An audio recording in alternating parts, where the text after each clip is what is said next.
with doing all we can to avoid congregate settings, we're doing this much more remotely now. And as a result, we're going to try to muddle through this as best we can, so I need your help. I unfortunately haven't been given the second screen yet, so I'm going to be relying on Aretha quite a bit today, just to make sure I don't miss anything as we're rolling this one out for the first time. So with that, Aretha, over to you to tell us how today's going to unfold. Thank you, Mr. Chair, and good morning, everyone.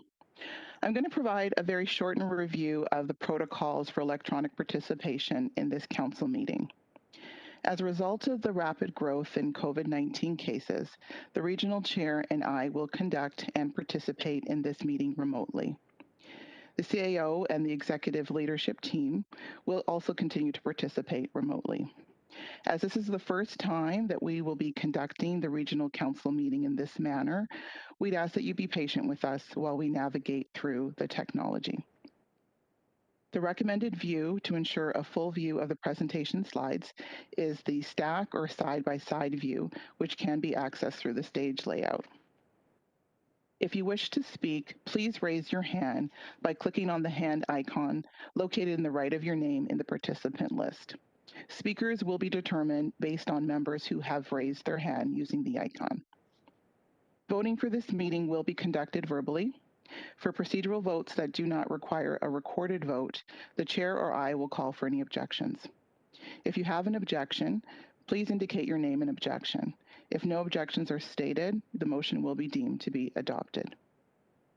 For recorded votes, I will call upon each member and I will confirm the vote for each member. If you do not respond when called upon to vote, I will call your name a second time. If you do not respond to the second call, you will be recorded as abstaining from the vote, and your vote will count in the negative as a nay vote. If you're participating electronically and are leaving the meeting, please send an email to council@peelregion.ca to indicate you're leaving the meeting.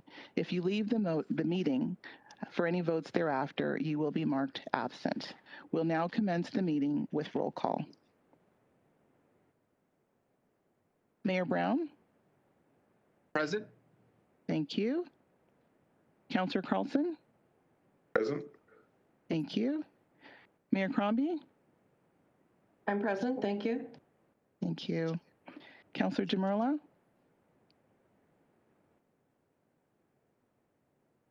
Councillor Jamerla? Present, thank you. Thank you. Councillor Dasco? Good morning, present. Thank you. Councillor Dillon? Yes, I'm here. Thank you. Councillor Downey? Present. Thank you. Councillor Fonseca? Councillor Fonseca? She often has IT tech problems, but I see that she's registered. I think she's here just trying to unmute. Okay, thank you. Councillor Fortini? I'm here. Good morning. Morning, thank you. Councillor Groves? Good morning, present. Thank you. Councillor Innes? Good morning, present. Thank you. Councillor Kovac? Good morning, I'm here. Thank you. Councillor Mahoney? Good morning, present. Thank you. Councillor McFadden? Good morning, everyone. Thank you. Councillor Medeiros? Here. Thank you. Councillor Paleshi? Good morning, present. Thank you. Councillor Parrish? Here. Thank you. Councillor Raz? Present. Good morning. Thank you. Councillor Sato? Here. Thank you. Councillor Santos? Present. Thank you. Councillor Sinclair? Present. Thank you. Councillor Starr? Present. Thank you. Mayor Thompson? Present. Good morning, everyone. Thank you. Councillor Vicente? Good morning, Mayor. I'm here. Thank you. We have quorum. Sorry, good morning. It's a Chris. I'm having some difficulties both with my audio and visual. I'm here. I have to have my video off at the moment, but I am here. Okay. Thank you, Councillor Fonseca. And we have quorum, so I'll turn it back over to you, Mr. Chair. Thank you for our Indigenous land acknowledgement, particularly appropriate on Earth Day. We would like to begin by acknowledging the land on which we gather and which the region of Peel operates as part of the treaty lands and territory of the Mississaugas of the Credit. For thousands of years, Indigenous people inhabited and cared for this land. In particular, we acknowledge the territory of the Anishinaabeg, Huron-Wendat, Haudenosaunee, and Ojibwe Chippewa peoples, the land that is home to the Métis, and most recently, the territory of the Mississaugas of the Credit First Nation, who are direct descendants of the Mississaugas of the Credit. We are grateful to have this opportunity to work on this land and by doing so, give our respect to its first inhabitants. Madam Clerk, with that, I need a call for any declarations of conflict of interest. I'm hearing none. Madam Clerk, do you acknowledge any on your screen? Seeing none, that has been dealt with. I do not. Very good. Okay, moving on, approval of the minutes. Madam Clerk? Approval of the minutes. Thank Yes. you. So to need a mover and a second, please. I see. Councillor Parrish and Councillor McFadden. Say thank you. I've got a motion before me that the minutes of the April 22nd Regional Council, the April 8th, 2021 Regional Council meeting be approved. Are there any objections? Hearing none, that carries. Very good, Madam Clerk. That brings us to the approval of the agenda. Thank you, and I need a mover and a seconder as well. I see Councillor Starr and Councillor Mahoney. I've got a motion before me that reads that the agenda for the April 22nd, 2021 Regional Council. Oh. Well, my apologies, Chair. I had sent an email requesting to add an additional item in camera regarding collective bargaining negotiations. Okay. Just an update. Thank you, Councillor Medeiros. I do have that on my list of items here. And I've got a motion that reads that the agenda for the April 22nd, 2021 Regional Council meeting include a communication from the Mississauga Board of Trade regarding the use of Section 22 orders to close businesses in the region of Peel to be dealt with under COVID-19 related matters, item 9.1. And for the agenda for the April 22nd, 2021 Regional Council meeting include a communication from Raul Mehta, resident, providing comments related to Earth Day and the 2020 to 2030 Climate Change Master Plan. It's a 2020 annual progress report to be dealt with under items related to enterprise programs and services, item 12.3.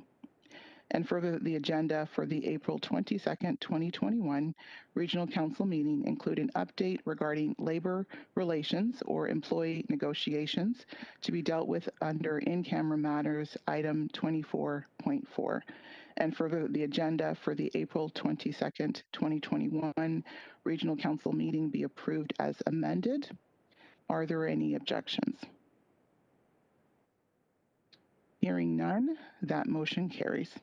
Very good. Madam Clerk, that brings us on to our consent agenda. And again, out of a fear of not wanting to miss anybody, you've got the double screens in front of you. Please proceed, Madam Clerk, with the consent agenda. Okay. Thank you, Mr. Chair. So I'll skip down to the COVID-19 related matters and the report at 8.2, which is an update on the implementation of the Ontario Seniors Dental Care Program and the impact of COVID-19 on service delivery. Is there consent for this item? Yes, thank you. 10.1 is a staff presentation, so we'll move on to items related to enterprise programs and services. And the first is 11.1, 2021 update of the Region of Peel's financial condition. Is there consent for this item? Yes, consent, thank you. 11.2, budget policy and reserve management policy compliance update. Is there consent for this item? Yes, thank you. 11.3, the Crane Swing Agreement for 525, 535, and 565 Erin Mills Parkway, City of Mississauga, Ward 9. Owner Daniels HR Corporation. I just have corrections on that and the next one. These are not in Ward 9. And I did send an email to staff advising them. They are both Ward 11. Okay, thank you, Councillor Sato. Did you want to hold those items or just to note the item, the matter? I don't, correction? but the ward councillor might. Okay. Okay. All right. So then do we have consent for 11.3? Sounds like yes. Thank you. Sorry, consent as amended. Do we have to hold it to amend it to get it correct? I don't believe so. I'm going to ask Commissioner Lockyer if she has any comment. No, we don't have to hold it. We've noted the correction. Thank you very much. Thank you. All right. Thank you.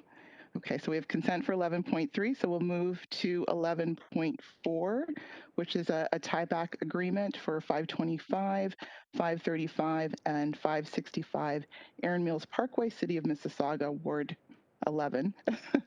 Is there consent for this item? Sounds like yes, thank you.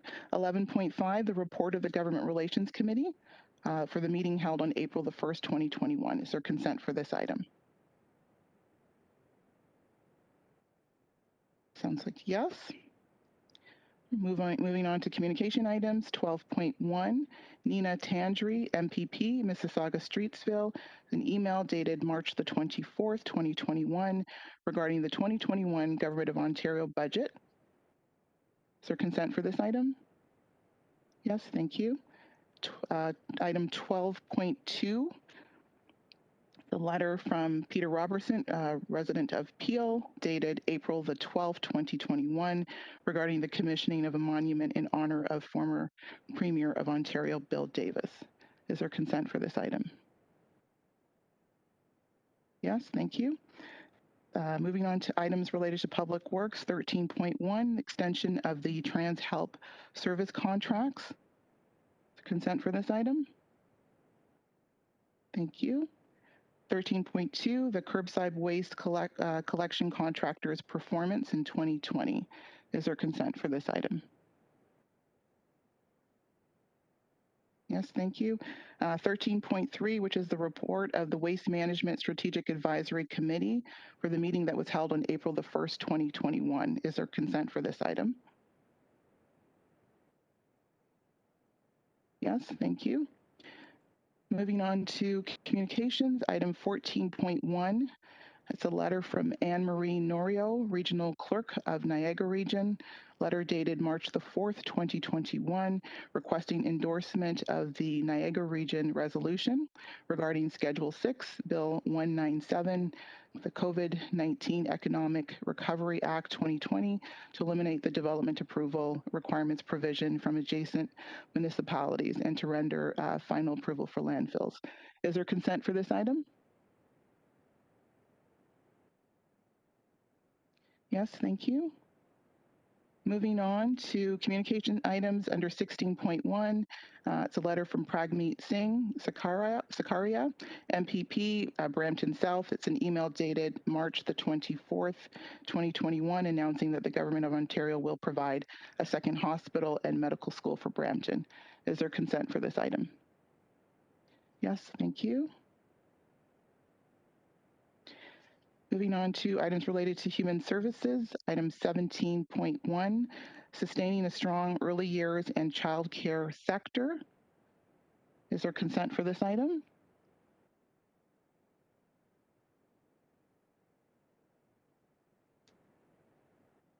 Yes, thank you. Reaching Home Funding Update 2021 to 2024. Is there consent for this item? Sorry, Madam Clerk, for item 17.1, can we just, I don't want to hold the item, but I'm wondering if we can refer it to the Government Relations Committee as well. We can do that. Thank you. Make a note, thank you. Okay, thank you. And 17.2, is there consent for this item? Thank you. And I'm just going to go back to the added items really quickly. So there was an added item from the Mississauga Board of Trade, which would have been 9.1, and this was a communication regarding the use of the Section 22 orders. Is there consent for 9.1? Consent, thank you. And then also there was an additional communication under, which would be 12.3, and this was a communication from Raul Mehta, resident, providing comments related to Earth Day. Is there consent for that item as well? Thank you. Okay, we'll moving down to section 19, items related to planning and growth management. Item 19.1, which is the Regional Major Office Incentives Program. Can we refer that to the Growth Management Committee, please? Yes. I don't want to hold it, but if we can just refer that, that would be helpful. Thank you. Okay. Madam Clerk, it's Councillor Kovac. Actually, I was going to request that we do hold item 19.1. I just wanted to provide some comment during this meeting. Okay. Absolutely, Councillor Kovac, so we'll hold 19.1. Thank you. Thank you. Item 20.1, communication from Steve Clark, Minister of Municipal Affairs and Housing. It's a letter dated April the 13th, 2021, responding to a letter from the regional chair. Hold. Councillor Parrish, thank you. We will hold that. There are no notices of motion, and we've got the bylaws, so I'll skip to the in-camera matters. The first is the item 24.1, which is the April 8th, 2021 Regional Council closed session report. Is there consent for this item? Thank you. 24.2, which is the appointment of a non-elected member to the Region of Peel Accessibility Advisory Committee. Is there consent for this item? Thank you. 24.3, which is a letter from the Minister of Municipal Affairs and Housing. Is there consent for this item? Thank you. And then, of course, we do have the added item, which is the inquiry from Councillor Madero. So we will deal with that when we get to it. So that's all of the consent items. Thank you. And I guess move on to the motion. So, Madam Clerk, a motion now for our consent agenda. Do I have a mover and a seconder for our, I acknowledge Mayor Crombie and Mayor Thompson for our consent agenda. Madam Clerk. Thank you. We've got a motion that the following matters listed on the April 22nd, 2021 Regional Council agenda be approved under the consent agenda items, and this does require a recorded vote. So I will begin with Mayor Brown. Yes. Thank you. Mayor Brown in favor. Councillor Carlson? Yes. Councillor Carlson in favor. Mayor Crombie? Yes. Thank you. Mayor Crombie in favor. Councillor Demerla? Yes. Yes. Thank you. Councillor Demerla in favor. Thank you. Councillor Dasco? Yes. Thank you. Councillor Dasco in favor. Councillor Dillon?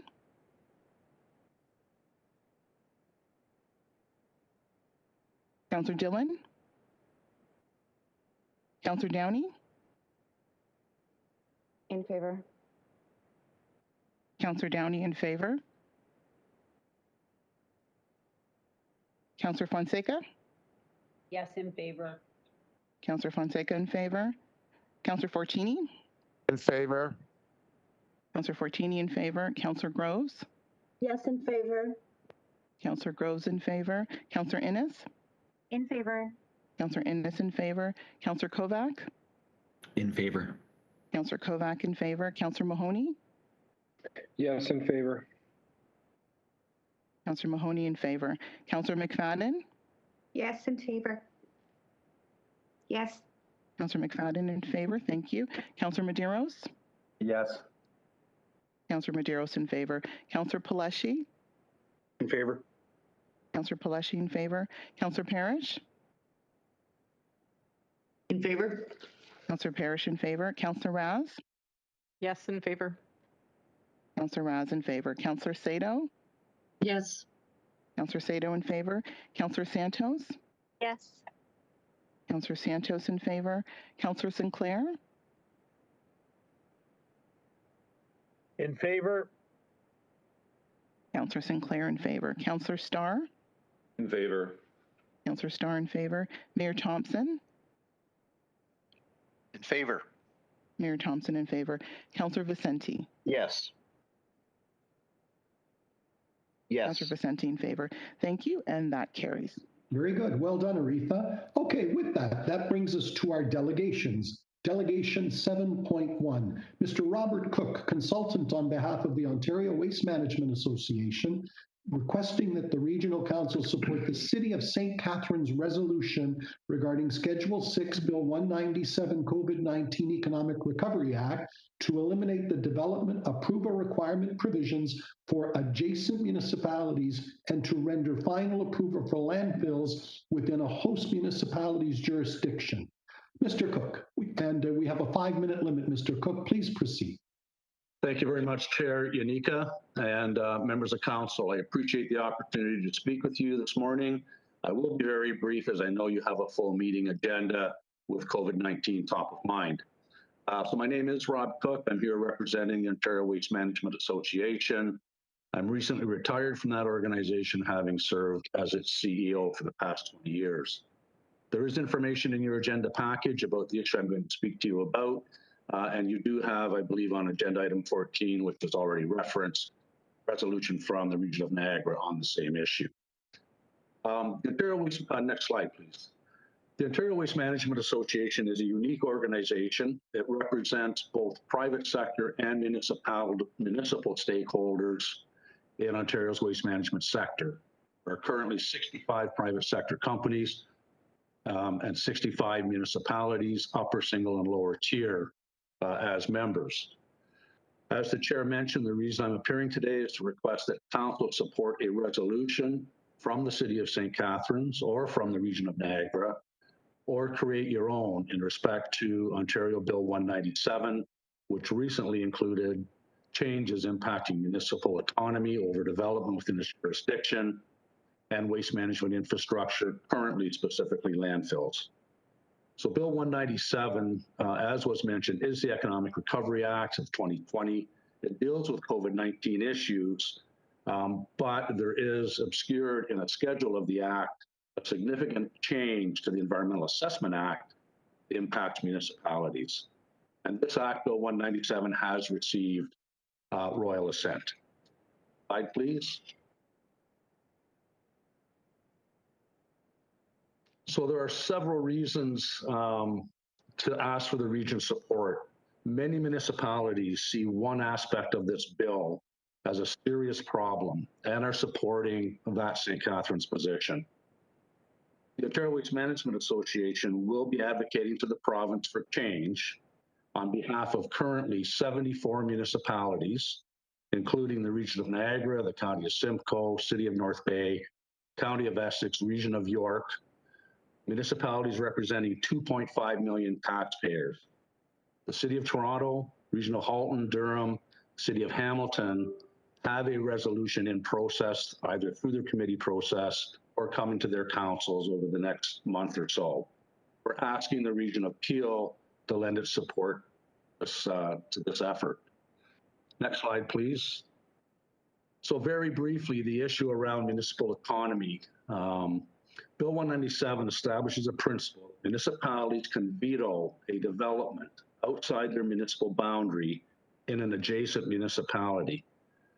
The bill would empower multiple municipalities to veto development of a landfill within a 3.5 kilometer zone inside the boundary of an adjacent municipality, even if the host municipality supports the development.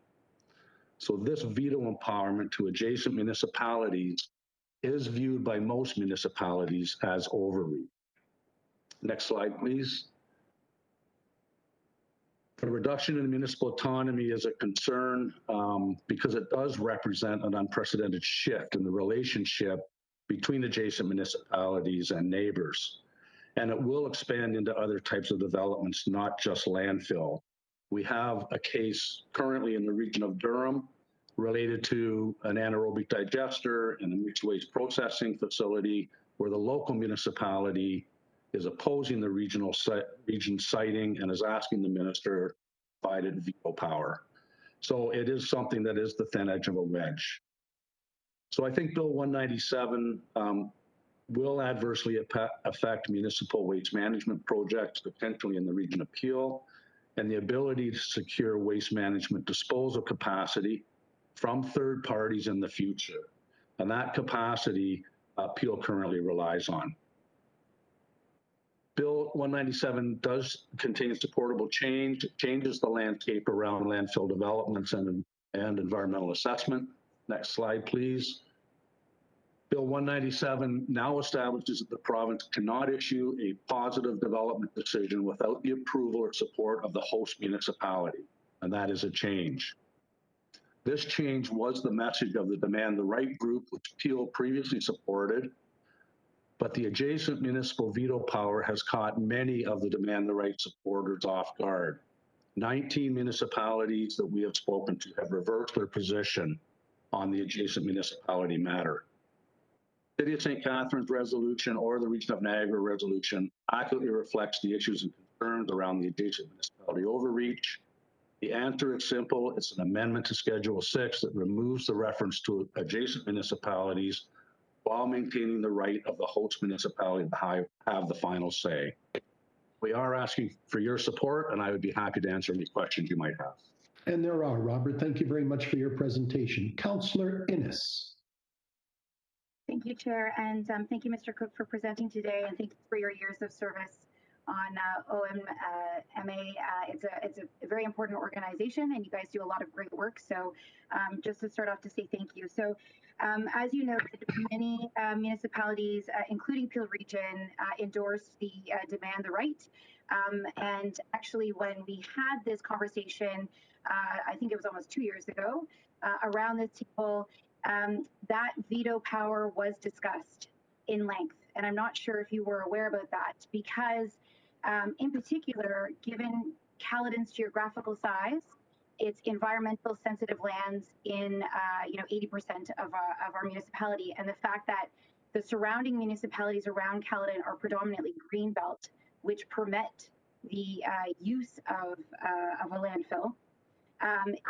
It's imperative that Caledon residents and Peel residents have a voice whether or not a neighboring municipality is going to put in a landfill, not just for environmental reasons, but from Peel's perspective, it's the infrastructure. With the population in this province all being in the GTAH, they're going to be using Peel's infrastructure and road network, and hopefully not Caledon's local network, to reach landfill sites in the future. And so I can't support changing our position for that reason, and also for the reason that predominantly in Caledon in the north end, it is either on municipal well service or on a private well service. And given that, I think that the residents in those areas that may be located within 3.5 kilometers of a potential landfill site should have a right and a voice to be able to voice their opinion. So given those reasons, and the simple fact that Peel, and I think maybe Mr. Lee could speak to it, does have a pretty strong contract with 2042 to deal with our waste and our landfill sites. So it's not as a big of a concern for Peel Region as it may be for some of those smaller municipalities that don't have similar contracts. But with all of that combined, I think that by supporting this, what we're really doing is taking the voice away from our residents, which is something that I can't endorse at this point in time. But thank you for coming today to present, and thank you for the good work of the Ontario Waste Management Association, and we look forward to continuing to work with you in the future. Thank you. Councillor Starr. Yeah, I guess, Robert, the question I have, are other municipalities, I'm sure you're following up, are they taking, what sort of direction are they taking? Any of our peer groups? Have you followed up? Yes, thank you, Councillor. So yes, we've been deputing and delegating to councils across Ontario over the last probably 2.5 months. We have 74 municipalities that are supporting this position. The There are other options when these kinds of developments come forward. The Environmental Assessment Act is designed to do exactly as Councillor Innes was suggesting, which is to look at the issues of neighboring municipalities and residents. So we have 74 municipalities signed up. We have a bunch more in process. We have not had one municipality who has turned down supporting this resolution of the ones we've spoken. It is certainly a municipal issue that's come forward, and it's been supported. Okay, so I'll take a little different position than Councillor Innes. I certainly support the fact that there shouldn't be an absolute veto power. I think if there are differences, as we've always discussed, especially at the regional level, that they are for discussion, for deliberation, and working it out together. And I support the motion. I did a little research, and I found a couple of dozen, I guess, municipalities that are doing exactly the same thing. And basically, I shouldn't say no questions asked, but they certainly took a look at the overall position. There's nothing to prevent any municipality from discussing what their problems or issues are back and forth. And I think that certainly seems to be the case. So I'm happy, by the way, to move, Mr. Chair, whether to move that recommendation as we have in front of us. I'm happy to move that. Chair, if I could, and Councillor Innes made a point, it's a matter that we've dealt with, perhaps through to the Commissioner or the Clerk, if we wish to proceed, what is the best manner to proceed given what's gone before? Perhaps through to Catherine? Thank you. As the matter has been dealt with in the previous term of council, and as this is coming to us from a delegation, there's a couple of options available. One would be to refer it to staff, which is permitted under the rules, and staff would report back. And at that time, there could be any motions raised based on the council or the staff report. The alternative would be a 2/3 vote to waive the rules to allow motion to come out of a delegation, and then a 50% plus one majority vote to reopen the issue from a previous term of council. And then the motion could be tabled and a vote would be taken in order to carry 50% plus one. So it would be proper under the procedures to refer to staff for a report at this stage. Otherwise, we go through the procedural exercise of waiving the rules. Ron, might that make the most sense to refer it back for an update report? Yeah, in fact, I would have suggested that even go back to waste management. That way, then you've got a formal process that we have in place anyway. So I have no problem with that. So if we send it there, and then with that, if we do that ahead of time, then staff can come up with a report. That's fine. And I think that would... I'd be happy to move that or whatever. Yes, Chair. Yep. Chair Starr of the committee. So I have that motion at the appropriate time that it would be referred back to our Waste Management Committee. I will carry on with my list. Councillor Sinclair.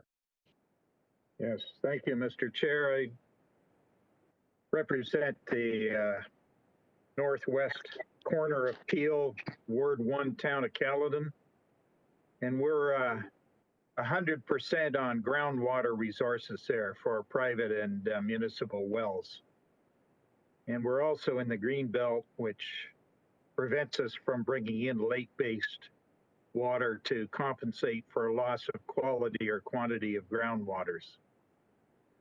And there was a number of years ago a search for a landfill for Wellington, and one of their sites was up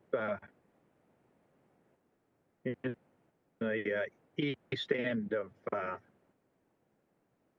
town of Erin, right adjacent to one. So that long-term land. I can't hear him. I can't hear. Yeah, Ian, we're having a little bit of a challenge. Councillor to ever use a Councillor Sinclair, we're having a little bit of a challenge having you transmit. Might I suggest you just go with your audio and cancel your video now? Is that better? Please, that's better. Please proceed. All right. So that And the cost to compensate for lost groundwater quality, there's one subdivision near Bell Fountain proposing 75 lots on private septics, and regional staff penciled up an estimate of bringing in water from Highway 10 miles away at $20 million. So we have a real concern with groundwater quality and quantities, and so I don't support the request at all. Thank you. Ian, thank you. Next up, Mayor Thompson. Thank you. And Mr. Cook, it's been a while, but good to hear from you, and thank you for being here today and bringing this forward. But I have to refer, and especially as you know, being chair of the former Rural Caucus of Roma, I was quite well aware of what the situation was taking place in Ingersoll, where it was an open pit quarry, you know, being rehabilitated into a dump or a landfill site. I should use the proper expression. And Ingersoll is quite worried about their water supply. And I think this is where I think you've heard from two of my councillors now, where we have huge aquifers up on top of the escarpment. And we do not want to jeopardize the water supply similar to what Ingersoll has. Unfortunately, I understand your concern, because when this first came forward, and I know it was championed by Minister Hardeman at the time, to get this rectified, when it got to committee, it developed a life of its own. There's a lot of interest groups, a lot of things got in, and I think it's lost the intent of what it was originally there for. But having said that, I do side with my councillors that I think this needs to go back and have a discussion. I personally cannot support the St. Catharines motion, because I just think it's just too loose for what's concerning what we have here, the uniqueness here in Peel. But having said that, I think the major intent of what the original bill was got lost in translation, and I think there's a lot of things that we could probably comment on and maybe send something back. Might be favorable to you, but it's not going to be totally what you're looking for from what Niagara gave you. And I know Niagara is in a whole different topography, landform to what we are situated here. And I think where Councillor Sinclair is going is quite right, especially when they were looking at Erin-Hillsburg area. You know, it's part of the Paris Moraine, which is full of aggregate right down through to North Dumfries from that area. So we've got the Oak Ridges Moraine and the Paris Moraine along with the Niagara Escarpment. We got a number of challenges now, and through the Greenbelt legislation, we cannot bring lake-based services in to compensate. We've already experienced that in Ward 2 when we did have the Shinkuzi landfill, and it had a liner, it had everything, and it contaminated. And Peel, with the help of the Davis government of the day, and I think some of the councillors that have been here a while can remember that, and Councillor Yanika, you'll know, or Chair Yanika, you'll know about this, and we had to run municipal water up Dixie Road to serve the farm communities because it was even coming through in the milk. The dairy shippers. So it was a huge concern, but it goes to show we've had experiences where we've had to rectify and fix problems. So I think this is why you're going to find the majority of council, especially the ones that have been here all their lives, have memories of challenges that we've had in the past. I know technology is much better today, but I think it's something we definitely look at. And there's probably some things in the legislation that, as I said, the major intent got lost in translation when it got committee to the final bill. I don't know if you want to comment on that, but recommendations that you're really looking for. But I think it's correct. It needs to go back to waste management. It also needs to be a lively discussion with this term of council, as Ms. Lockyer had said. But I don't know if you want to add to that, Mr. Cook, but I think you need to understand what our concerns are here as well. But I really appreciate your delegation because, yeah, the original thing from what was driven for the Ingersoll concern has got lost in translation. And maybe you might want to comment on that, sir. Thank you. Robert? Yes, thank you very much, Mayor Thompson. I absolutely understand, and I think I should be clear, the association is not trying to position this and create a circumstance where those kind of problems are going to happen. That's not the intent of this at all. So I think I'm quite happy to have it go back to committee. I think the association would support that, and it would enable a robust discussion. And you're quite right. We need to find a way that municipalities have greater say in these things. But I think the overarching concern that we're hearing back is a veto power is very political and it's not necessarily scientific. So there's lots of room for discussion on this, and I absolutely appreciate your position on it. Thank you, Robert. Moving on with my list, Councillor Raz. Thank you very much, Mr. Chair. And if I recall correctly, I either moved or seconded the original motion for the demand the right at the time. I've had a long history of working in places like government or the manufacturing industry where, you know what, there have been so many municipalities that haven't had the opportunity to say yay or nay to landfills, and it has created great tensions over many, many years. What this legislation does is it puts the power back in municipalities' right to say yes or no. And with the veto power of the neighboring municipalities, you have to look at the geotechnical expertise, and they need to weigh that before they can say yes or no. They could have certain plans. I think this legislation was a gift that we weren't expecting, and I certainly appreciate it. I happy to have the conversation again at Waste Management Committee, which I sit, but I can't support the Niagara Region motion at this time. But I do appreciate you coming today. And you know, it's so rare that when municipalities ask the government for certain provisions and they're given to us plus some, it's not something that we need to, we can't look a gift horse in the mouth, as they say.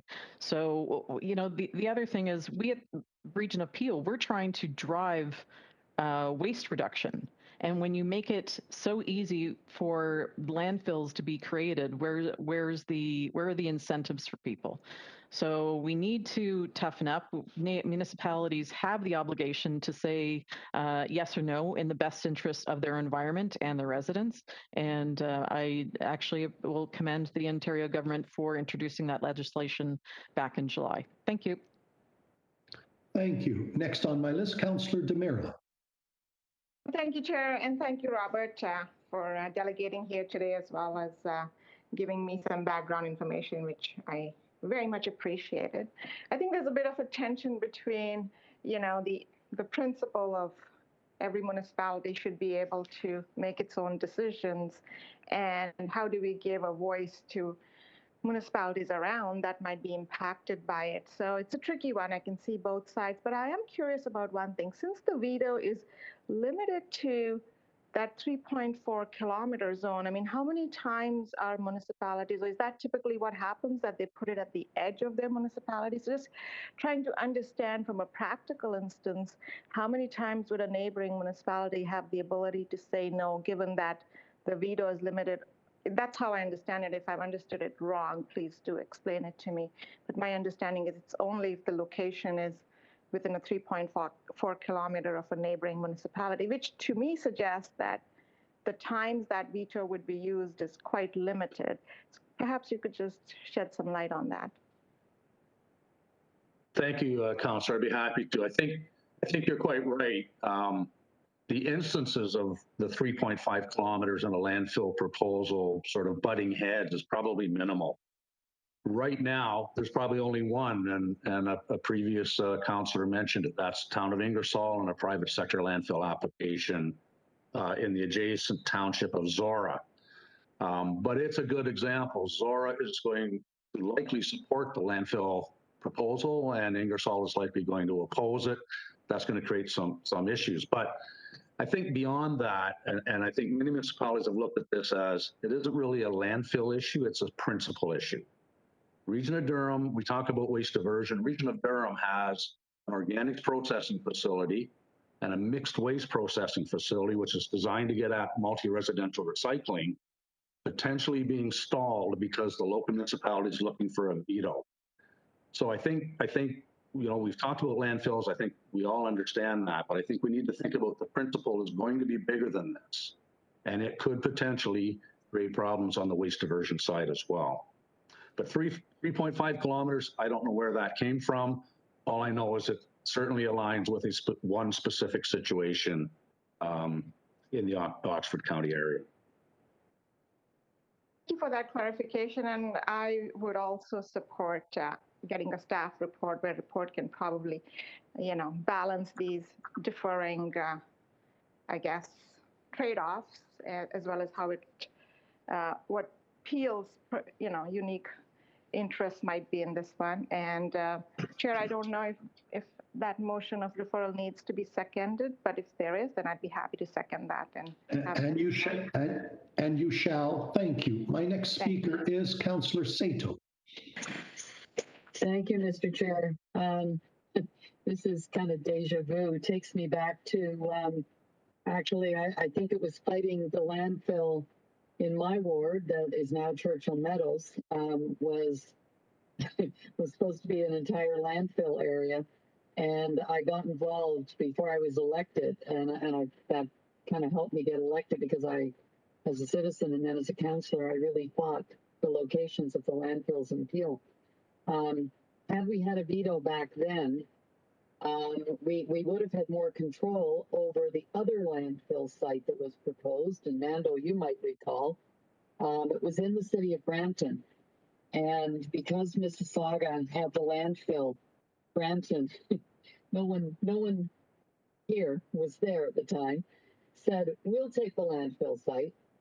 And where was it placed? Right on the border of the city of Mississauga, right at the north end of the city. I guess it would have been bounding what is now Councillor Carlson's ward. Very generously will take the landfill site. Nothing around it in Brampton at the time. The impact would have been totally on the city of Mississauga. We had to really fight that, even internally at the region of Peel, but at the time, the province, if you'll recall, Mando, and I can't remember the name of the person they put in charge of it, but they were pushing, it was the NDP government, to plunk the landfill site wherever they could. Caledon had a location. We were fighting that, and I have to say I went to every Caledon meeting, Councillor Mayor Thompson, and helped the Caledon people fight it because it was in a terrible location as well. One of the worst provincial landfill searches ever. But had we had a veto at the time, which, as Councillor Rouse does, kind of a blessing in disguise. You don't turn it down when you get something you didn't ask for. We asked for it back then.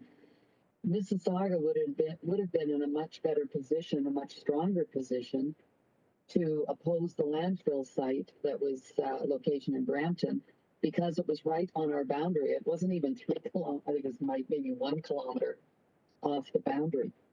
So I don't support the motion that Niagara area, St. Catherine's asking us to support. And it'll be interesting to see the report back to Waste Management Committee. But I would ask when the report comes back, because there's been some discussion, well, how would that affect us? Do we really have, do we really have skin in this game? I think you need to go back and look at the history. Back in the late 1980s, early 1990s, within the region of Peel.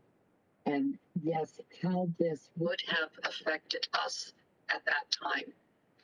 And sort of take what we went through and then look at it in the context of other municipalities around the province, that they should have the same right that we were asking for back then.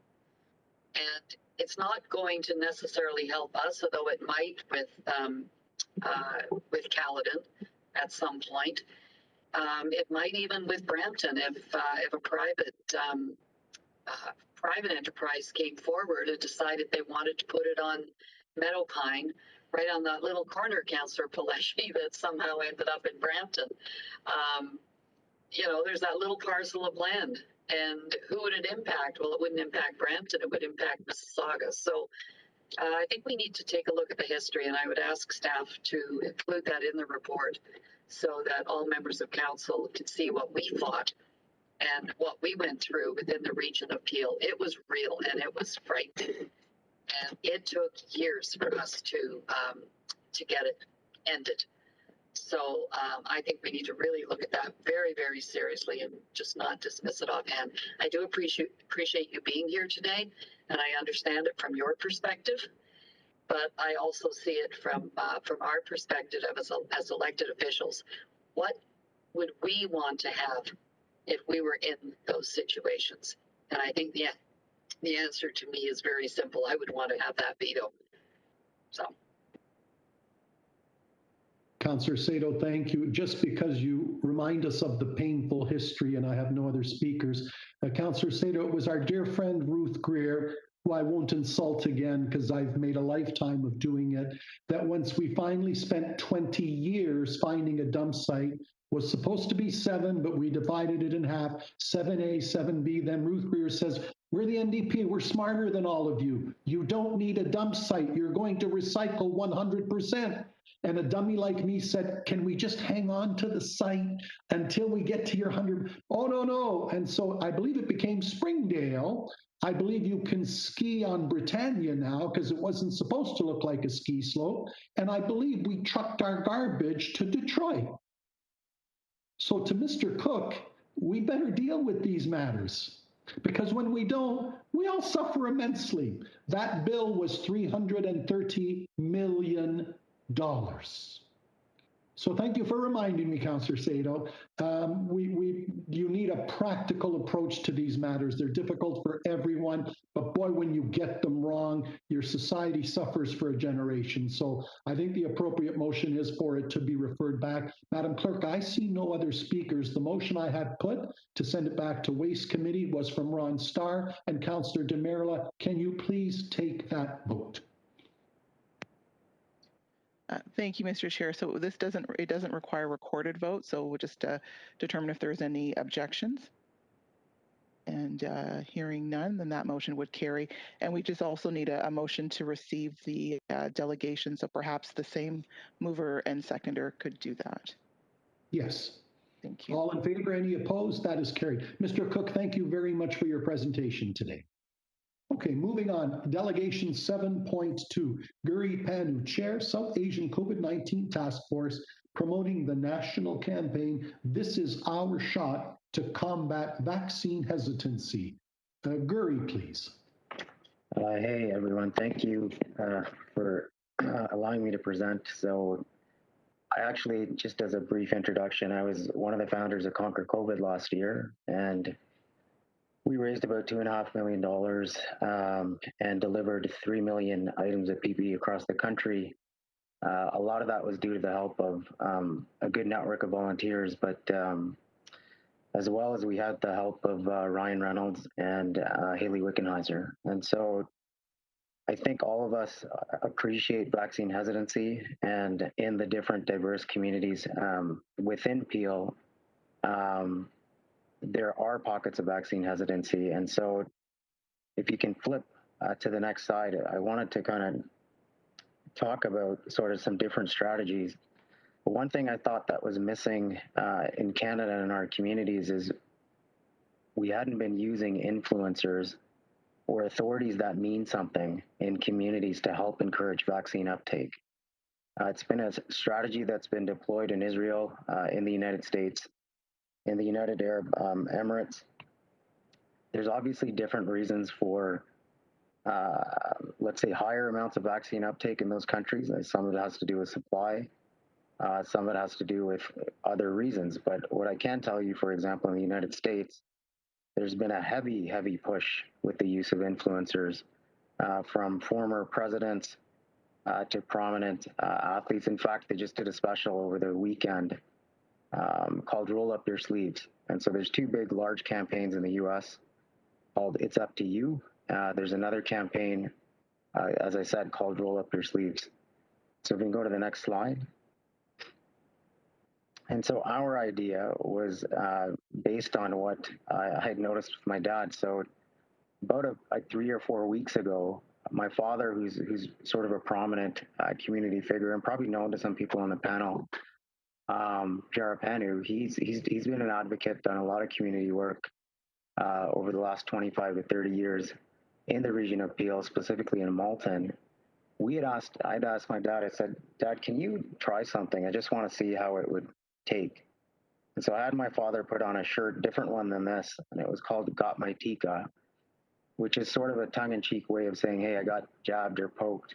And what we noticed was not only did when he went to the mass vaccination center, he really elevated the mood of the vaccinators there, as well as just the general public. And we posted that on social media. We got an overwhelming response from folks saying, hey, where can I get that shirt? This is a different way to encourage people to get vaccinated. I want something like this for my parents, want something like this for myself. And I think one thing that we've noticed within our task force and the network of doctors, you need a multitude of strategies, and this is just one, but you need a multitude of strategies to combat vaccine hesitancy. And I think this approach is really trying to celebrate and encourage folks to not only seek out information, but then try to celebrate getting a vaccine in a positive way, so eventually we can reopen. And so the idea here is a couple of things. So we're launching on April 28th, and we have a diverse panel of doctors from across the country. So we've got doctors from the Indigenous community, the South Asian community, the Black community, the Latino community, the Filipino community, I believe the Italian community, and they're all doctors that sort of have a prominent voice on social media. It's moderated by Clara Hughes, the Olympian, and so what'll happen is questions will get asked, sort of a live Q&A. We have a few pre-recorded questions from influencers, so Perdita Felician, Joni Rochette, sort of other prominent Canadians, just for engagement. And then really it's meant for Canadians in all communities to ask questions. Now, we already know that the questions aren't going to differ. At this point, a lot of the things that get asked, what I found in the town halls and focus groups, are similar. So, you know, will the vaccine change my DNA? How can the vaccines be safe? They've been created so quickly. Economic concerns, right? Can we trust, you know, these pharmaceutical companies? There's no legal recourse against these companies. But even though the questions are the same, I find what matters is who's giving the answer. And I think what this may allow us to do, at least with those panel of doctors, is you have a collection of faces of people that may look like you or represent your community, and you're getting an opportunity to perhaps reconsider your position on the vaccine. And so it may not necessarily push you completely saying, hey, I'm going to turn around and it's changed my mind. But it'll give you an opportunity, I think, just as it has in the United States, to reconsider, for example, some of the misinformation or some of the beliefs that you're holding on to. And so just to kind of go over the slide, so we're launching on the 28th.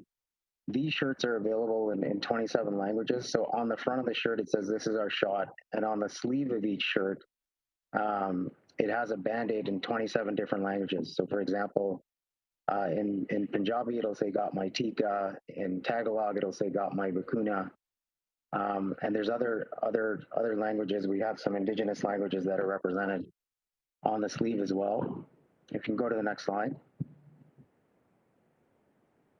And then all of our proceeds as well, I should have mentioned that. So there's no profit on these shirts. All proceeds will go to the Kids Help Phone. And that was just really an added sweetener to say, you know, we do recognize that a lot of kids across the country have been impacted by the pandemic. Sometimes that subset group gets overlooked, and we wanted to have an opportunity to benefit them. About a minute to wrap up, please. 60 seconds more to wrap up. Sure. And so this is just a shot of we had and this is all on our social media feed, where we did a softer launch of people that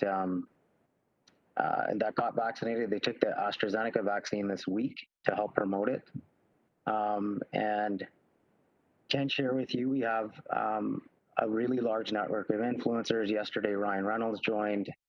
We have Olympians, musicians, really a diverse set of characters from across the country that we feel very strongly about that will help at least tackle vaccine hesitancy. Last thing is, there are a couple of other corporations that have kind of stepped up, and they'll be dropping these T-shirts in vaccination centers across the country. I know Rexall is doing the same with their employees and their pharmacies across the country.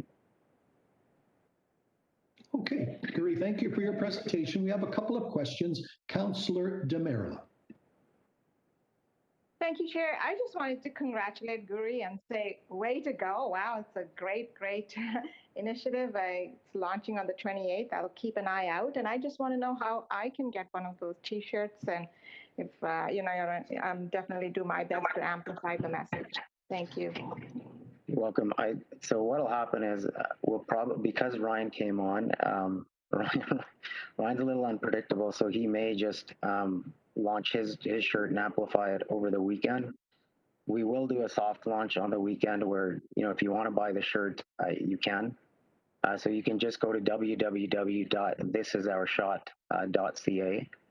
And then when you get your shirt, we encourage people that have been vaccinated or they have to get vaccinated to really just do a couple of things. One is, why is getting vaccinated important to you? And then just it's really your own script for why you're doing it, and then you would post. And again, it's all meant to have Canadians sort of participate in a consolidated way so we can celebrate. The other big thing, like I said, it'd be really helpful, and I think the region can do this, is if we just promote the town hall so we can get as many community members to participate in that town hall as possible. Thank you, Guri, and Chair, I'm happy to move the delegation at the appropriate time. Very good. Guri, yes, we were briefed, the whole senior team this morning on the whole initiative. Great idea. Shout out to so many great Canadians and yourselves that are participating. A very worthwhile cause that has our full support. So thank you very much. For receipt of the delegation, Madam Clerk, over to you. I have Councillor Demerla. Moving receipt and Mayor Crombie. All those in favor, any opposed? That is carried. Thank you very much for your presentation. Okay, that takes us on to the COVID file. COVID-19 related matters, item 8.1, update on the Region of Peel COVID-19 response, our oral presentation from Dr. Lawrence Loh, Medical Officer of Health. Lawrence. Thank you, Mr. Chair, and thank you, Regional Council. Good morning.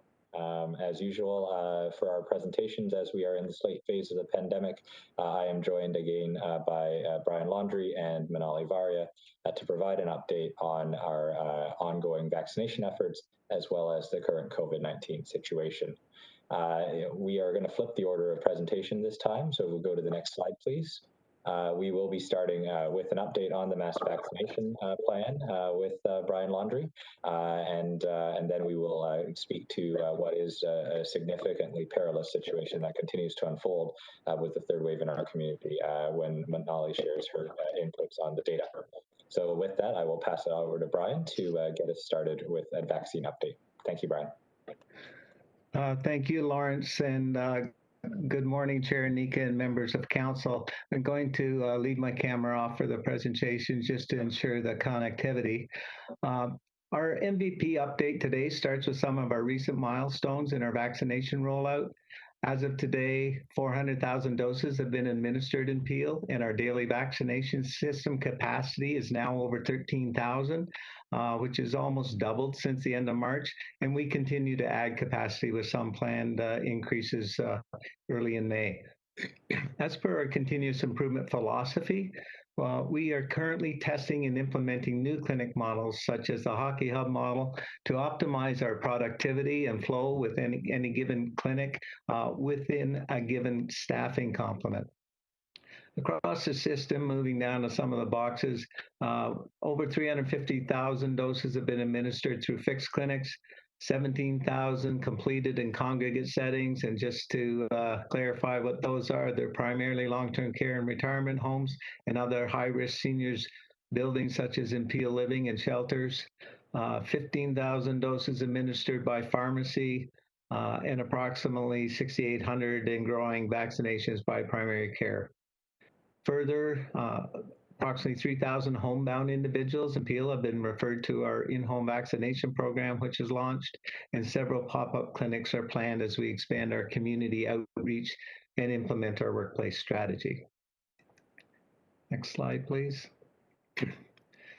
This is a visual representation of our approach to achieve our goal: vaccinate Peel's population as quickly and safely and efficiently as possible.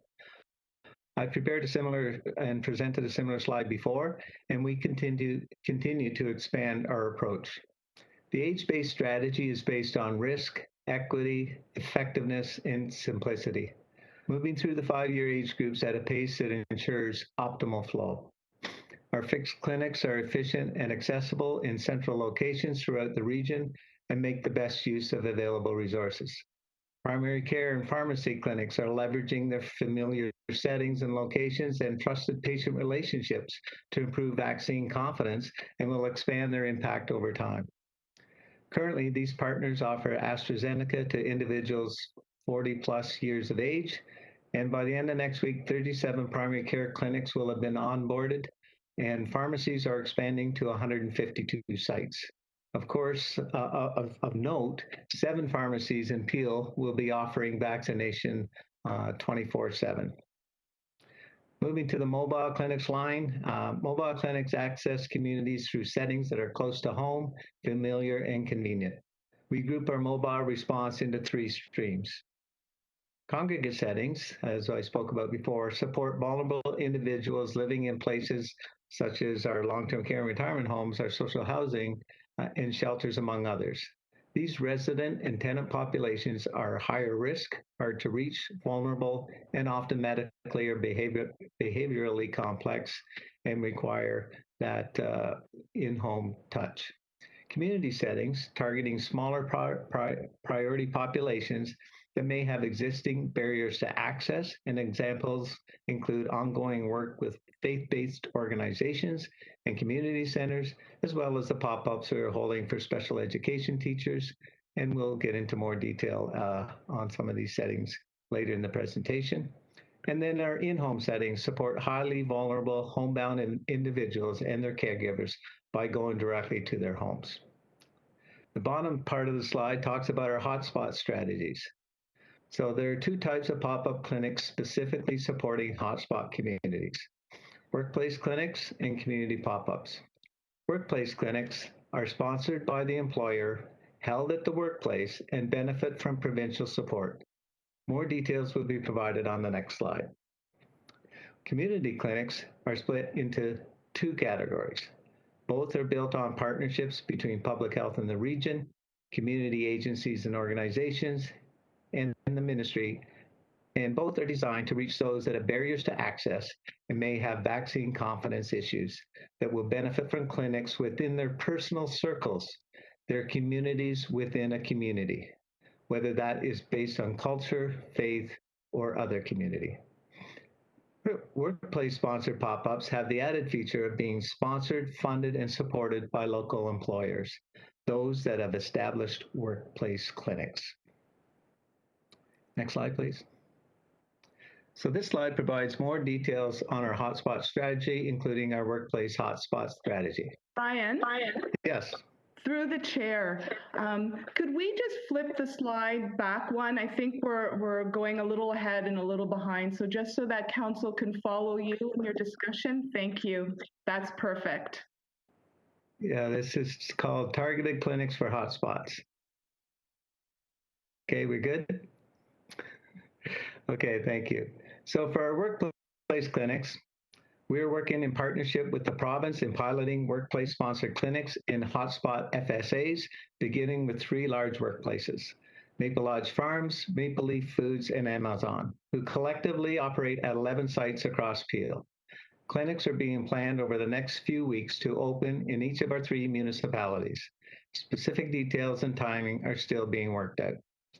This is an innovative public-private partnership and will be the first of its kind in Ontario. The lessons learned from this initial rollout can be shared with other regions across the province. Provincial selection criteria included hotspot location, outbreak data, and willingness of employer to operate and fund on-site clinics for their staff and a separate clinic for the community. Importantly, these workplaces have committed to support community pop-up clinics in collaboration with community partners and Peel Public Health, thereby maximizing the benefit to the community of the investment made by these companies. Again, these company-sponsored community clinics are planned to open over the next couple of weeks. Across all workplaces, we continue to collaborate with employers through our workplaces population planning tables to work with, support, and encourage employees to be vaccinated through existing clinics as soon as possible once they are eligible. Moving it down into our community clinics, where there's 3 categories of community clinics that I described on the previous slide. First is the workplace-sponsored community pop-ups. Employers running workplace clinics are asked to work with us, the province, and community agencies to identify, plan, and implement community vaccination sites. This will start with the 3 major employers in the pilot, but the plan is to expand after that. In one example, there are ongoing discussions between our mass vaccination team, the province, and the workplaces on an additional pop-up clinic site at Dixie Gurdwara, where we're working with the World Sikh Organization and others, as an example. Moving to the second type of community clinic, the community pop-ups. We are working closely with the ministry on ministry-led community pop-up clinics following the BAPS model implemented in North Etobicoke. The region provides advisory oversight, connection with community organizations through our existing relationships and planning tables, and coordinates and oversees vaccine allocation. We are currently working with the Canadian Muslim COVID-19 Task Force to explore a pop-up clinic site at a mosque location to increase uptake among Muslim community members who are fasting during Ramadan and have requested adjusted hours of operation to accommodate. We're also working with Roots Community Services on a pop-up to support the African, Caribbean, and Black communities. So these are some of the examples. There are others, but these are the first that we're likely to move into. And moving to the third type of community clinic, mobile clinics in community settings. This is a regional-led effort of many partners to strategically direct the work of our existing mobile teams. This strategy involves working with community partners and leveraging local data to select and plan mobile clinics to target priority populations. Site selection is informed by outbreak and uptake data, hotspot FSAs, priority population groups, and offers of support and community partners. Using a variety of different approaches ensures we maximize our own resources along with the wisdom, connections, and energy of our community. It also is a productive partnership with the province and workplaces to utilize their resources to offer more places and spaces where people can access vaccination. Just to take a minute to highlight the outreach that we've had in our community, our outreach in the community is focused on supporting those populations with barriers to access. We're working in collaboration with over 150 organizations at over 20 community working tables to identify barriers, plan and implement approaches that are sensitive and productive. Guidance and advice is provided by the Community Equity and Engagement and Advisory Table, representing community organizations and networks, primary care, mental health and addictions, acute care hospitals, bioethicists, and administrative and leadership support from the Region of Peel. This ensures we are targeting communities and settings that are most in need of customized approaches. Next slide, please. This slide shows the current and projected number for Peel residents that have and will receive their first dose by age group. It emphasizes the role of the age-based approach and combines system capacity to cover most of the population with one dose as soon as possible. Note that most of the system capacity is from fixed clinics. The blue bars show the number of individuals that are currently vaccinated with their first dose. At this data as of April 16th. They show over 50% of each age group of 60 and over has received at least one dose of COVID-19 vaccine, and that's an important milestone. The orange bars show the projected number of individuals that will receive their first dose between April 16th and June 4th, based on current assumptions. The percentages within the bars show what percentage of each group will have been vaccinated by that June 4th date. It's important to note here that we limited our projections to not exceed 75% to account for those who will be late adopters or will choose not to get vaccinated.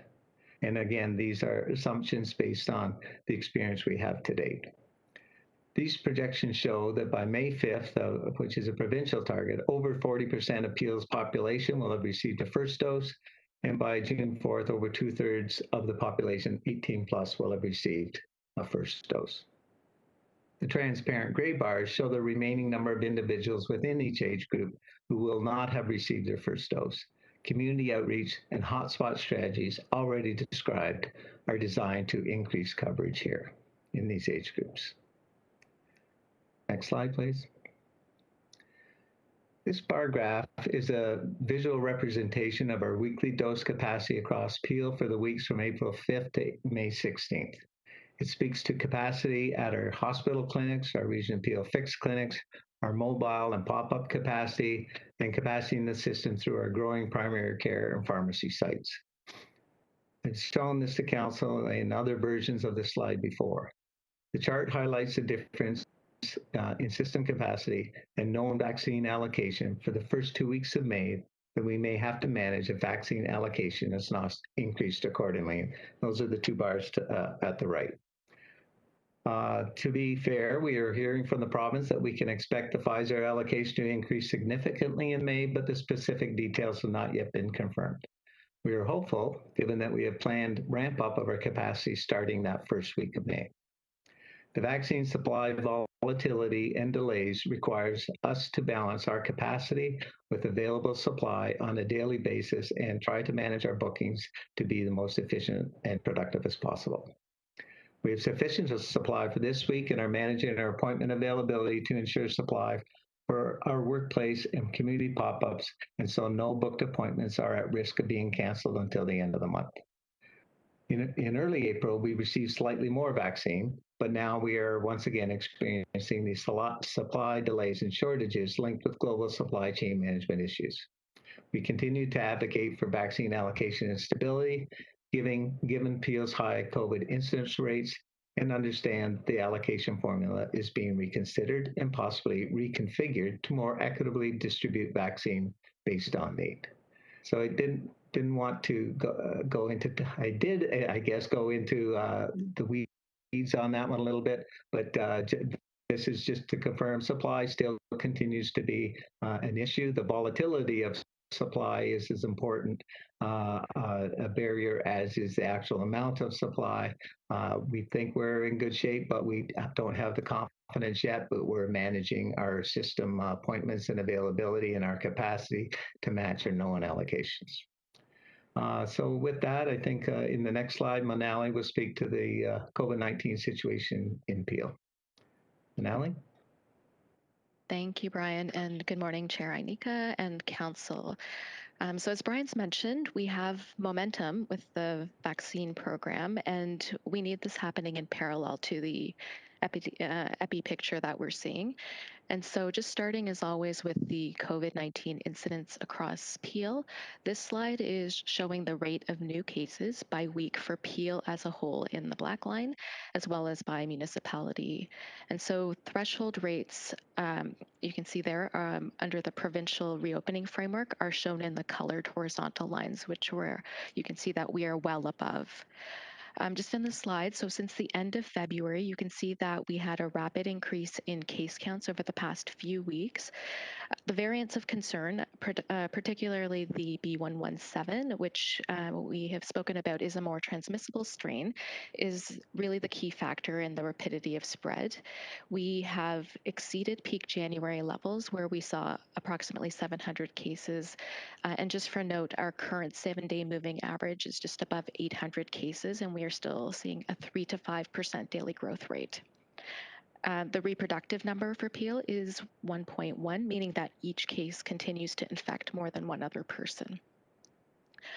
Also, just a note not shown here, but all age groups are at peak levels compared to other waves, with the exception of the 80 plus and the 70 to 79 age group, which is a positive outcome of the vaccination program to date. Next slide, please.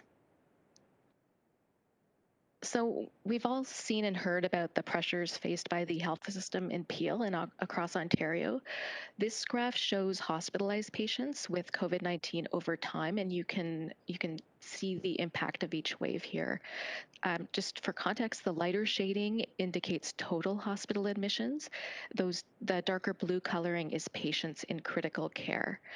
So we had not really come out of the second wave in Peel when starting at the beginning of March, and you can see the increase in new hospitalized cases again on that right-hand side. There were 77% more COVID-19 patients in hospital last week compared to 2 weeks prior. Where the critical care, so this is a darker blue, that stays relatively stable in this graph. This reflects the fact that our hospitals really didn't have the chance for ICU beds to be vacated following the winter wave. And we do know that ICU patient transfers are in place to other hospitals, but really patients are needing to be transferred out further and further away as Ontario capacity is filled. Next slide. So the question is really what more we can do both at a personal level and at a policy level. And Council has seen an earlier version of this slide showing Peel mobility data for different destinations.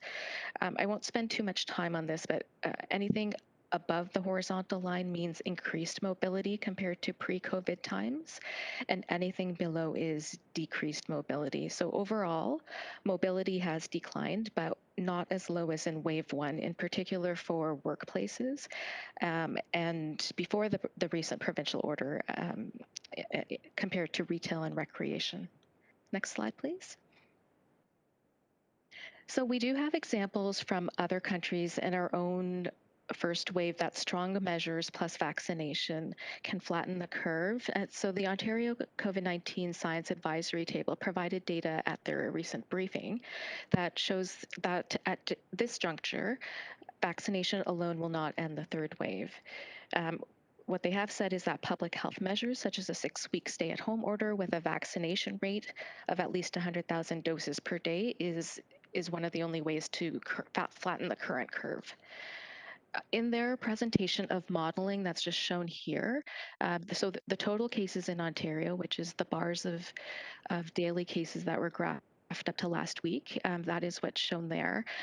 After this period, they modeled out 5 different scenarios of vaccination plus varying strengths of public health measures.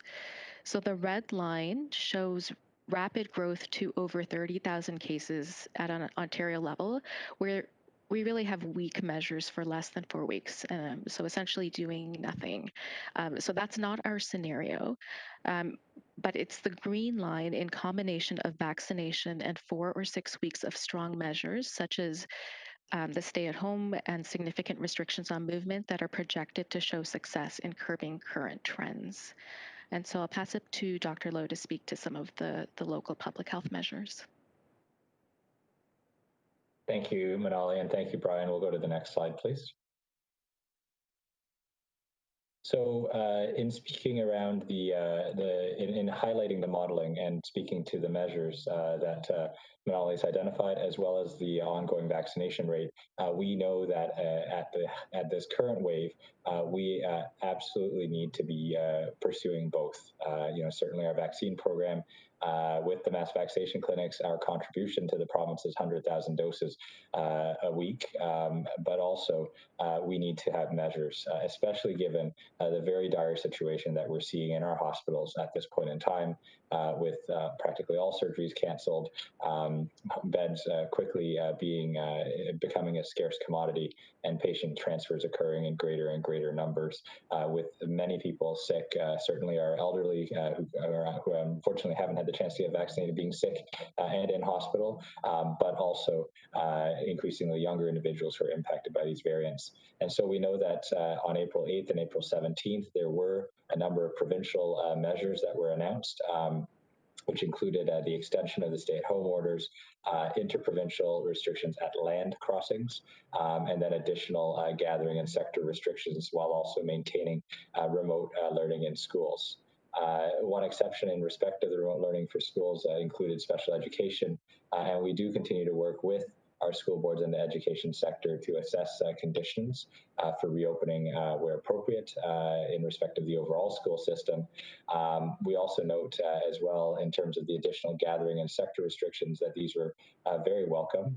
We actually have, for example, some of the previous some of the previous things that had opened, such as places of worship, had started to become, with the levels of transmission we were seeing, foci of infection. We actually had 5 active outbreaks in places of worship as of April 16th, some of which were associated with celebrations over Easter. And so I think, just really driving home the point at this point in time that we need to, as a community, especially at this critical juncture where we have not seen the top of the third wave yet, and our hospitals are still seeing more and more severe and sick patients flowing in, that these measures need to be adhered to the extent possible.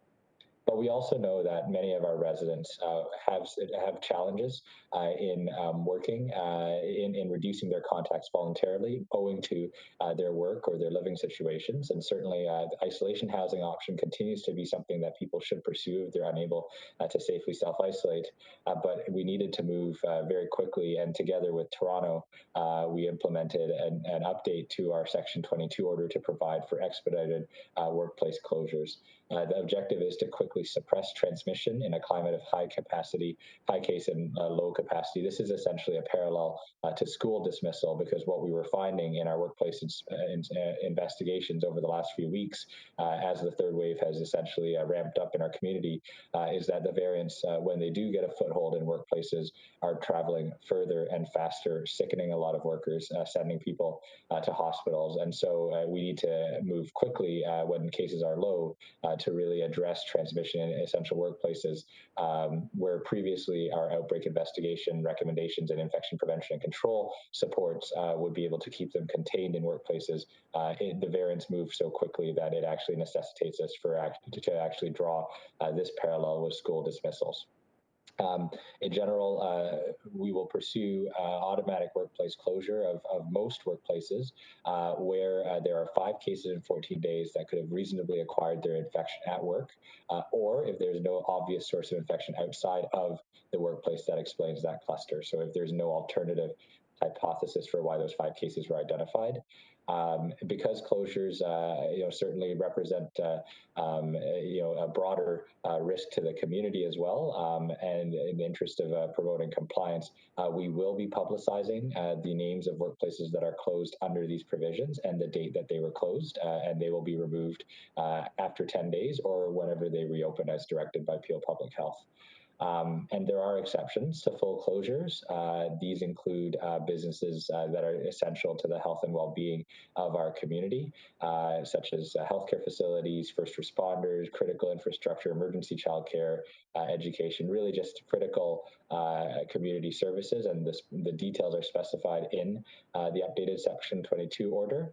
And we really are hopeful that together with the provincial measures that have been taken to reduce community interactions, to encourage people to stay at home, to also move the school community into virtual learning, that the additional focus on expedited workplace closures will hopefully help to stem the tide of the third wave and allow us to also continue our vaccination rollout at a steady clip. We'll move to the next slide, please. I want to be very clear that we are certainly very precarious in terms of our ongoing capacity to address the COVID-19 outbreak. We are being challenged by a higher caseload than has ever been seen in our community. And while we certainly had brought online significant resourcing to support outbreak management and case and contact management, we know that we cannot hire exponentially or redeploy exponentially in the way that this disease has been growing. So we have implemented, as I mentioned, high-risk case and contact management, and we are making further adjustments this week to keep up with the volume of cases that we are receiving, including the launch of a virtual assistant tool to send timely text messages to as many cases as possible once they test positive, to advise them to self-isolate, and also establishing an initial calls team to reach people who cannot be sent a text, to also advise them of their positive result and self-isolate, and then give a time for our case management and contact tracing team to get in touch with them. However, I must be very clear that if cases continue to increase beyond the current threshold, our ability to respond optimally will be further compromised. And so it is absolutely vital. Case and contact management, contact tracing, we know is vital for control of the disease in our community, but at the levels that we are at now, it is unfortunately not enough to actually turn the tide. And insofar as immunization on its own is not enough. So we need all the things to be working together. The immunization needs to continue ramping up. We need to continue case and contact management as optimally and as efficiently as we can. And we need people to simply reduce their contacts and interactions outside of the people that they live with as much as possible to limit the potential for spread and to limit exposures. So we'll move to the next slide, please. So here are basically just a recap of some of our challenges and priorities in respect of the vaccine supply. So you've heard a bit about case and contact management and our ongoing efforts there. In terms of vaccines, I would basically sum it up as supply, consistency, and access. And these are things that we continue to work with our ministry partners on trying to address, and that I would welcome Council's continued support and advocacy on. We have a significant amount of, we have our clinics continuing to vaccinate a significant amount of our population. We have the expansion of our community outreach program that Brian detailed today. We need to ensure that even while the supply chain of vaccine remains volatile, that what we get and what our hospitals get continues to be stable and sufficient to ensure that we can meet our needs in our clinic capacity, as well as the expansion of our mobile and workplace pop-up strategy. In respect of designating Peel as a hotspot, we have heard, and I know you've heard from the public as well, that 25 of 35 postal codes in Peel, covering 85% of our population, are eligible for the lower age category of hotspot, as well as moving into pop-ups. But we are finding that this is operationally complicated. It's difficult to communicate. It causes confusion amongst our residents. We continue to highlight that, given how interconnected our region is as well, and the fact that we have really tried to come through this together this whole time, that Peel should really be designated entirely in its entirety as a hotspot, just for simplicity and consistency of messaging and operations. Local control of the booking system is important. We continue to work with the province to try to enhance access to the province's vaccine appointment booking system to allow us to make real-time adjustments as conditions change, particularly while vaccines are expected to be short or thin throughout these last days of April, but also perhaps ramping up very quickly in May.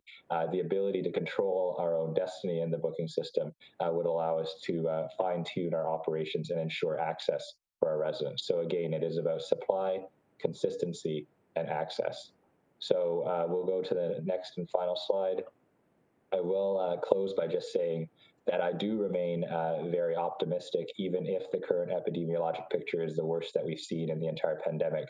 I know that our community has flattened previous curves. I'm certain that we can do so again if we stick to the precautions, and we give the appropriate time for these measures that have been implemented to drive case numbers down, allow our case and contact tracing to catch up, and allow our vaccination program to gain the momentum that it's continuing to gain, vaccinating more and more people every day. But the fact that we have seen the picture in our long-term care and retirement homes change dramatically with the coverage seen there is a microcosm of what we will see in our community, provided that we continue to work together to both exit the third wave with the strong measures and also to continue to bring up our vaccine coverage so that when we do exit this wave, we can start to loosen measures with the confidence that we will not go backwards. So there is hope, there is an end, even if things are extremely dire right now. Our thoughts our thoughts are certainly with our frontline healthcare workers and first responders, everyone in the community who have been impacted by measures, and also the families and people who have been impacted by COVID-19.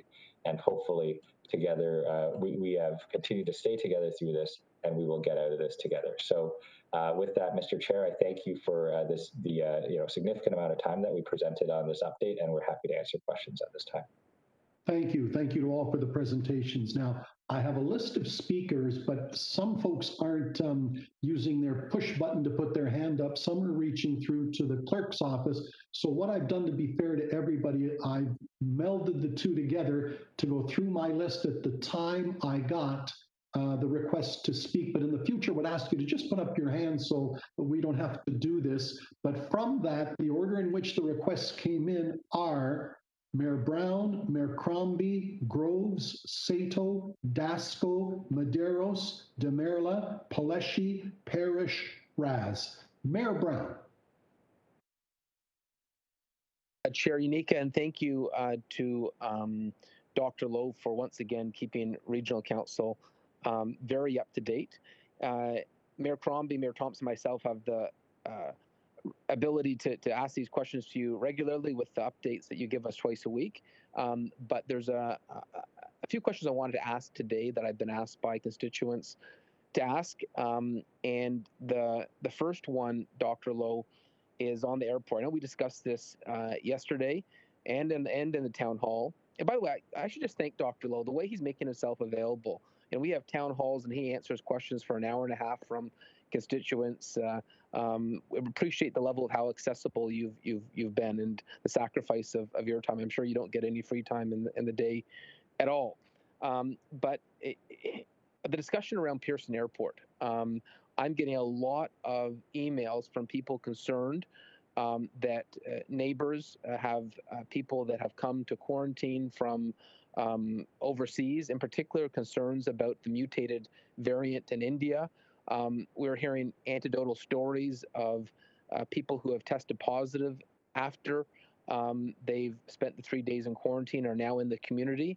And I'm not sure if these stories are being embellished, but there appears to be real concern about the fact that we don't have greater restrictions on the airport. And so given the fact this is a hot topic of discussion right now in Ottawa, and I know people are asking for our input, what is your advice to Regional Council on airport, and should there be a wind down plan of leisure travel?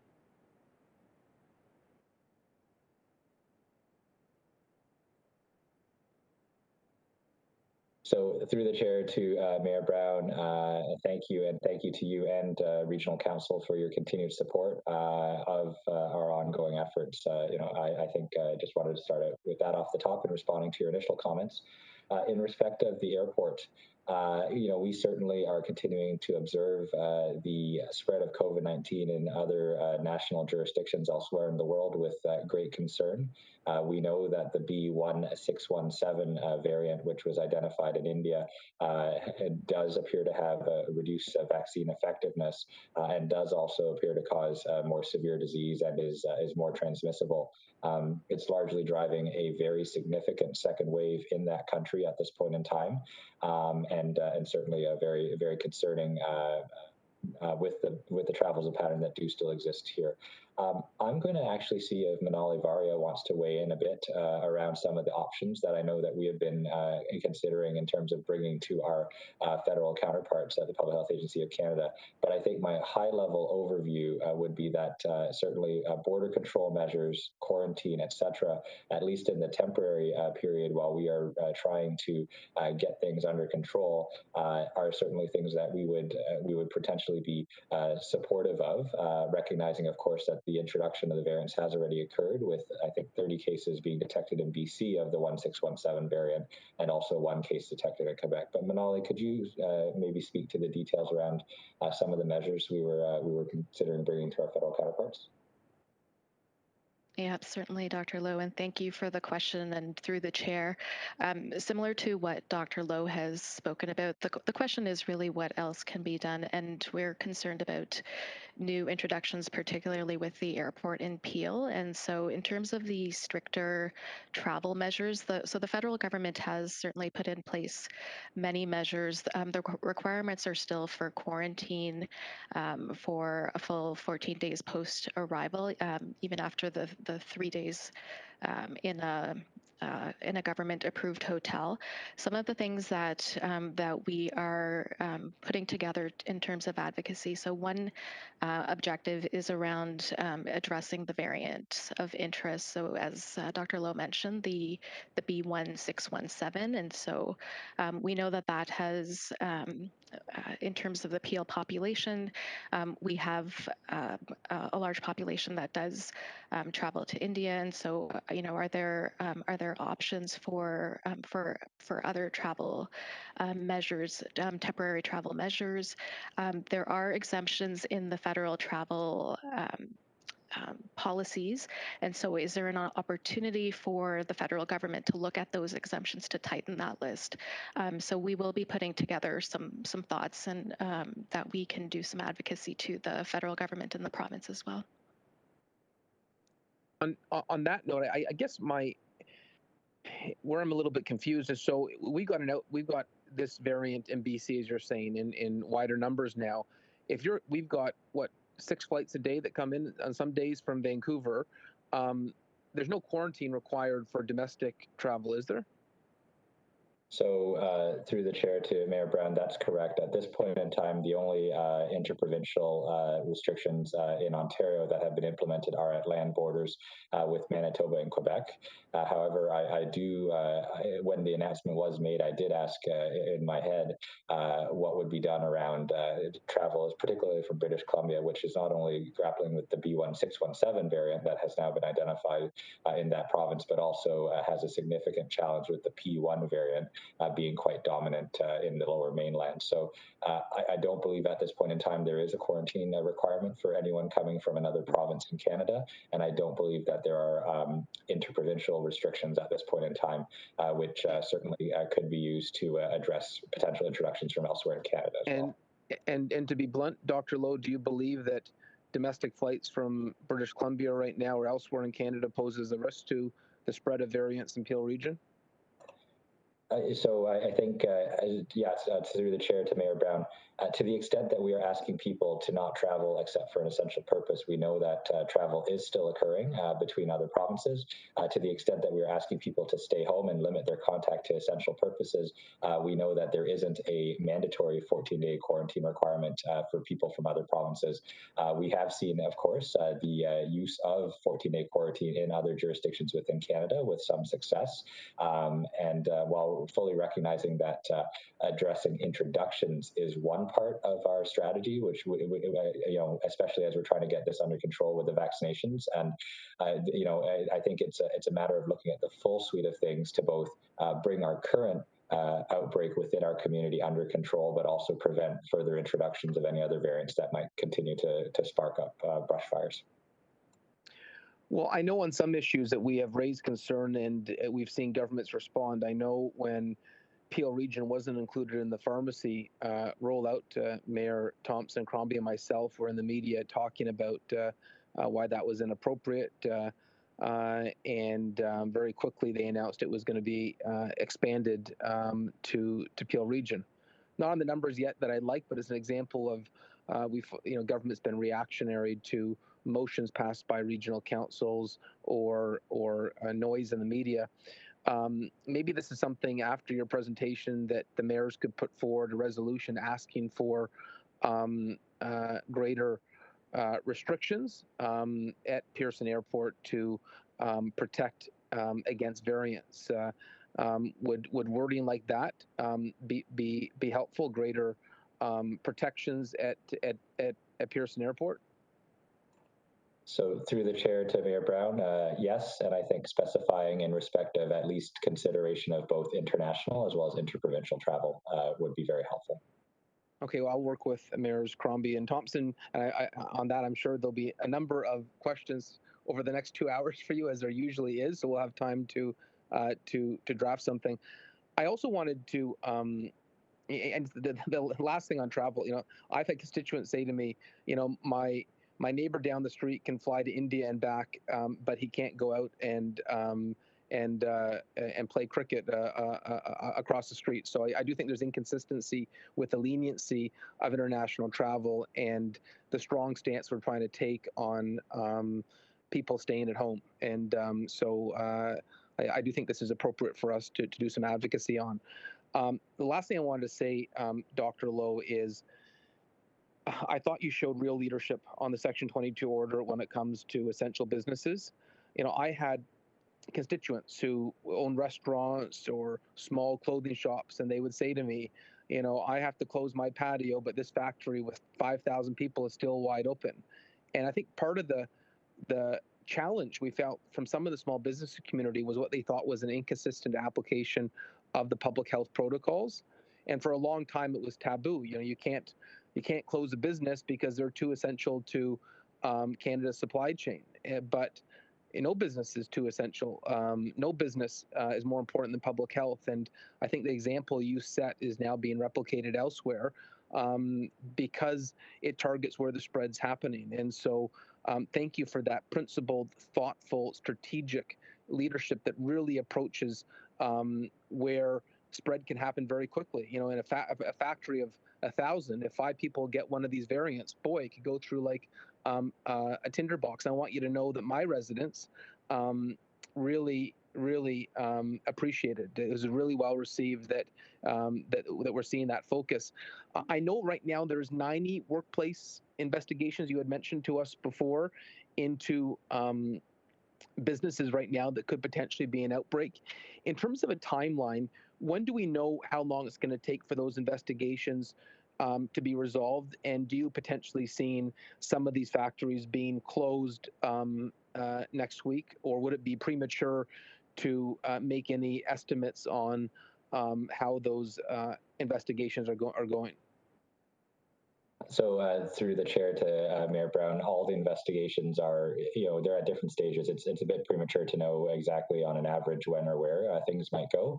However, what I can say is that the provisions of the order are slated to go into effect this as of midnight tonight, and there will be at least the exercise of the provisions of it to ensure that we are able to take these steps to keep our community safe.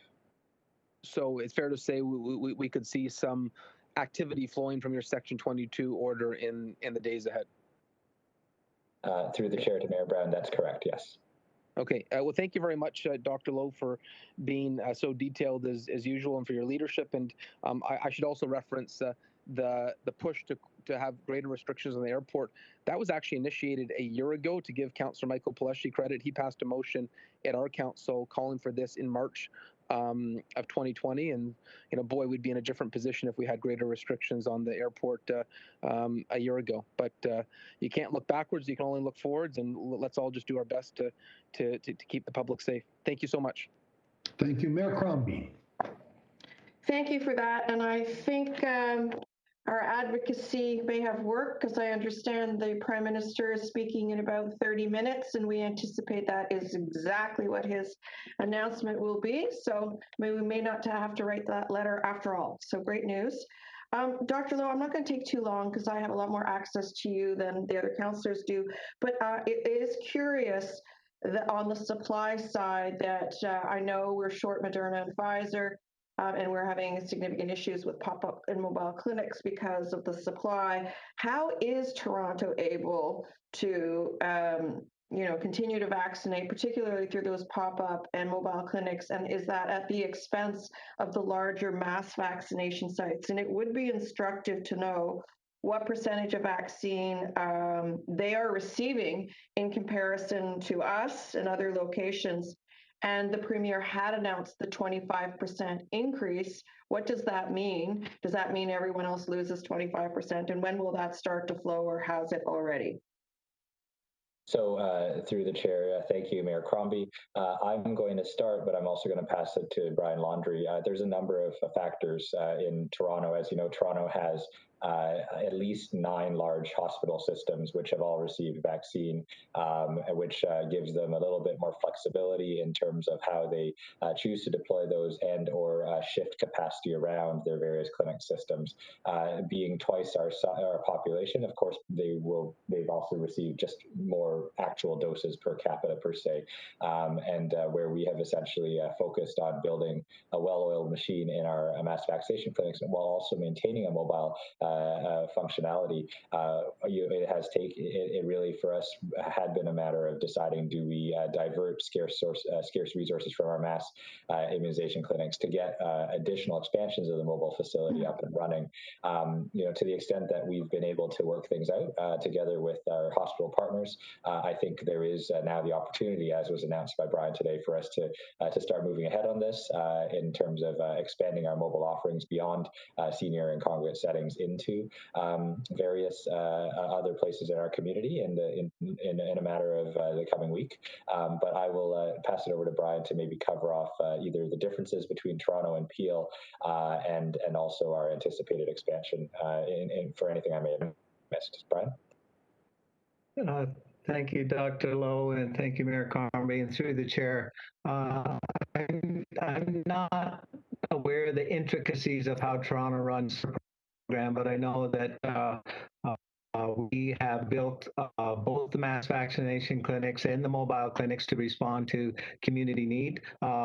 Given that the recent announcements are on pop-ups and workplace clinics have just come in the last couple of weeks, we've been able to accommodate to some extent immediately or in the very near future without compromising our mass clinics. And we're just in a 2-week period here where the vaccine supply is really quite tight.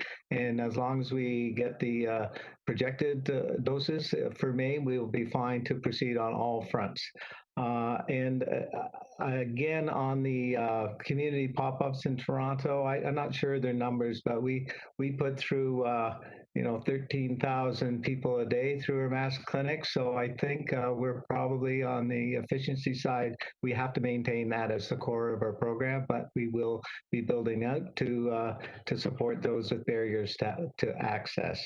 Thank you. Just specifically, the question is always asked of me, 18 plus can get vaccinated in Toronto at a pop-up, and where are your, whoops, hello? I can hear you. Can you hear me? Yes. Okay, I'm going to take my video off too. So just the question is asked about the 18 plus in Toronto, that we don't have those pop-ups to accommodate them. And just to note that York has now gone down to 35 plus, which is again causing some mass confusion. I do think that's only in in hotspot zones. And I think the idea of issuing the letter to indicate that all of Peel is a hot zone is very worthwhile. And I hope that Dr. Lowe will do that. I'm hearing some really bad feedback. Can you hear me okay? Yes, Bonnie. Yes. Yes, I can proceed. I just got a couple more things. So we just saw the Premier. He just had a very teary-eyed press conference just now, where he is taking a lot of responsibility for the actions taken last week that he feels were too hastily done, too precipitous. He acted too hastily. And he's working on a plan for sick days, something we've all been advocating for since the beginning. So that is some very good news. He did pull back on police power. He did pull back on closing playgrounds, but he hasn't touched other recreational outdoor amenities or the essential business list. So I wonder if that's something we can continue to advocate for. I don't know how you feel, Dr. Lowe, about other recreational amenities staying open. We know that they're safe and not the cause of the spread, and the risk of transmission is very low. And we all know that there are many, many employers, large employers on the essential business list that should not be there. What are your thoughts on that? So through the chair to Mayor Crombie, on the second piece around the essential business list, that to some degree would be very helpful, because that was one of our challenges in putting together the Section 22 order, was really just trying to come up with a narrower definition of well-being services that would be exempt from full closure. To the degree that the provincial government has the ability to address that through their regulation, I think that would certainly be something that I had written in my letter together with Dr. Davila and Dr. Etches asking for, and that continues to be our position, that the essential business list should be revisited. In respect of outdoor amenities, while I agree with your position that they are, being outdoors, the risk is diminished, and especially with the measures in place, etc. I am a little challenged at speaking to a reversal at this point in time, especially just given how dire our third wave is, and so I'm really really trying to navigate the messaging around trying to reduce contact interactions and stay home, but also speaking, against a regulation that was put forward by the provincial government, which I presume was more just to send a strong message. Now, again, from a purely scientific perspective, I don't think outdoor recreation amenities would have been the first place that I would have gone in respect of trying to put measures in place. But I would venture that any call for a reverse on that regulation might be best to come from someone other than me, especially where I'm essentially trying to make very clear that right now we just need people to stop gathering and limiting their interactions with people outside of their immediate household. Great. And final question, just really quickly. I actually had thought that the numbers had started to plateau. I mean, we were highs of 4,500 cases daily in Ontario last week, and we seem to have come down to about 3,500 cases daily in Ontario. Not saying they're not very high, they are, but I was hoping you might signal to us that maybe, just maybe, we could be starting to plateau.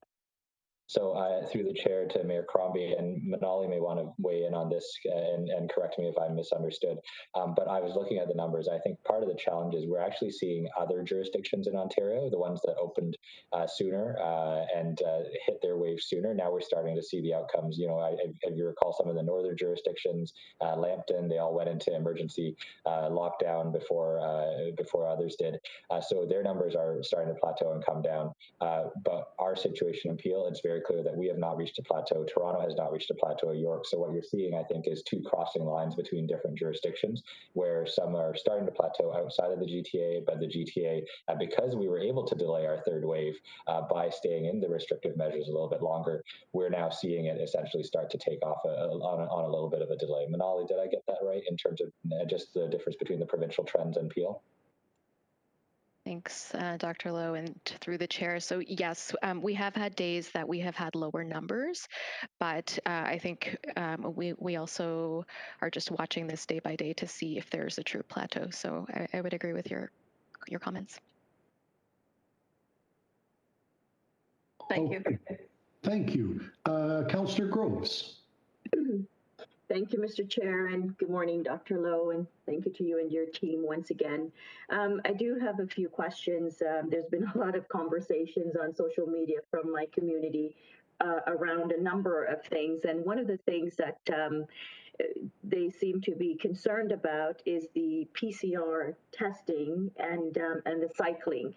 So, Dr. Lowe, can you explain how this PCR cycling testing works and what the recommended cycling is from the WHO and what ours is here in Peel?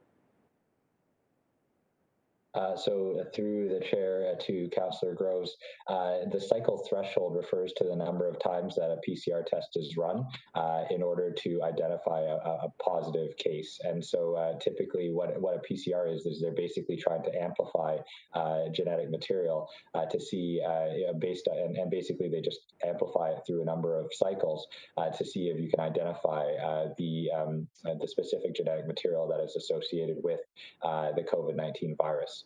So the cycle threshold is something that is set by the provincial laboratory, and I'm actually going to see if Manali knows the specifics as to whether that has changed. I don't believe it has changed throughout the course of the pandemic, and to a large degree there is a significant proportion of anti-COVID-19 there's a significant segment of anti-lockdown, anti-mask individuals who try to point to the cycle threshold as a question around the diagnostic accuracy of some of the PCR tests. But I would actually point to the hospital, where we have people in hospital. We have over 200 patients in beds in ICU with a defined, clear disease that is not influenza that are positive with COVID-19. So I think, I think the focus on cycle thresholds to a large degree, and the reason why I'm not able to necessarily speak to the specific threshold or details around it is to me a bit of a moot point when we've got a hospital that's overflowing. So Manali, did you want to speak to some of the details around testing that I may have left out?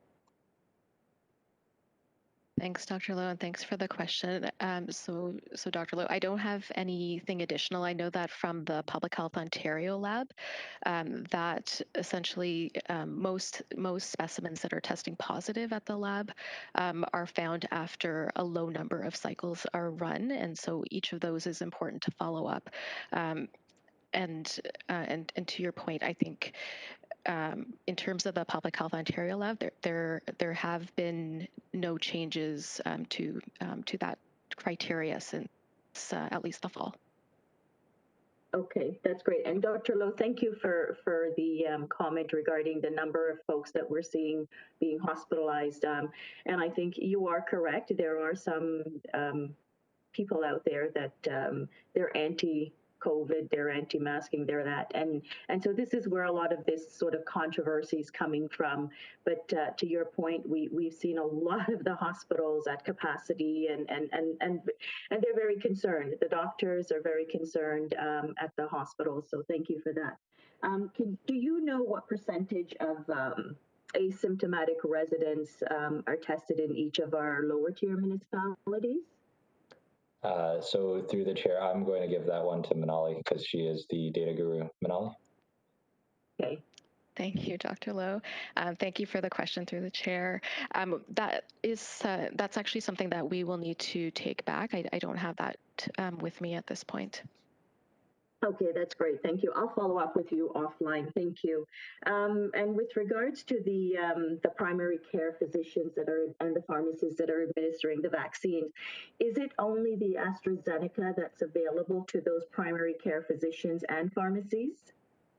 So through the chair to Councillor Groves, yes, at this point in time, AstraZeneca, because it is the most mobile out of the vaccine products, is the one that has been designated directly distributed by the province to pharmacies and then distributed by Peel Public Health to selected primary care clinics as part of the ongoing pilot that has started. Okay, that's great. Thank you. And with regards to the workplace clinics, you mentioned Amazon as one of the companies that are looking at doing this. Now, is the Amazon location in Bolton included in this? So through the chair, we're to Councillor Groves, we are absolutely in the midst of finalizing those discussions and decisions, and we'll be in a position to release further information where we can. And I know that certainly the Bolton location, among others, that Amazon has in the region of Peel are being actively considered for as sites for sure. And at those sites, would it be only the employees of that particular industry that would be vaccinated, or could other in the industrial areas, can other companies their employees get vaccinated there at that location? So through the chair to Councillor Groves, the understanding of which we have worked at with the province, that selected workplaces, provincially selected workplaces, will have to not only vaccinate their own employees, but also will be required to provide a vaccine clinic to allow access in that hotspot for the individuals 18 plus. So Brian, if I've mistaken that, can you confirm? Thank you, Lawrence. Yes, that's correct. So the workplace clinic will be held in those sponsored workplaces, and they will also be providing a community clinic of equal size in a hotspot neighborhood that is likely to be able to support workers and others in the nearby community. Okay, that's great. Thank you. And finally, Dr. Lowe, do you have the areas in Caledon? Do you have a breakdown of what the numbers are in different areas in Caledon? So through the chair to Councillor Groves, there is a map and a website on our website on the dashboard, which shows by different census tracts what the rates of COVID-19 are. And I think that's the breakdown you might be looking for. We are in the process of also trying to offer something similar for vaccine coverage rates, which we hope to be able to launch at some point soon. But yeah, that is available on our website dashboard at peelregion.ca/coronavirus, and then just click on data and Peel, and then I think there's a geographic map which you can click on and have a look at.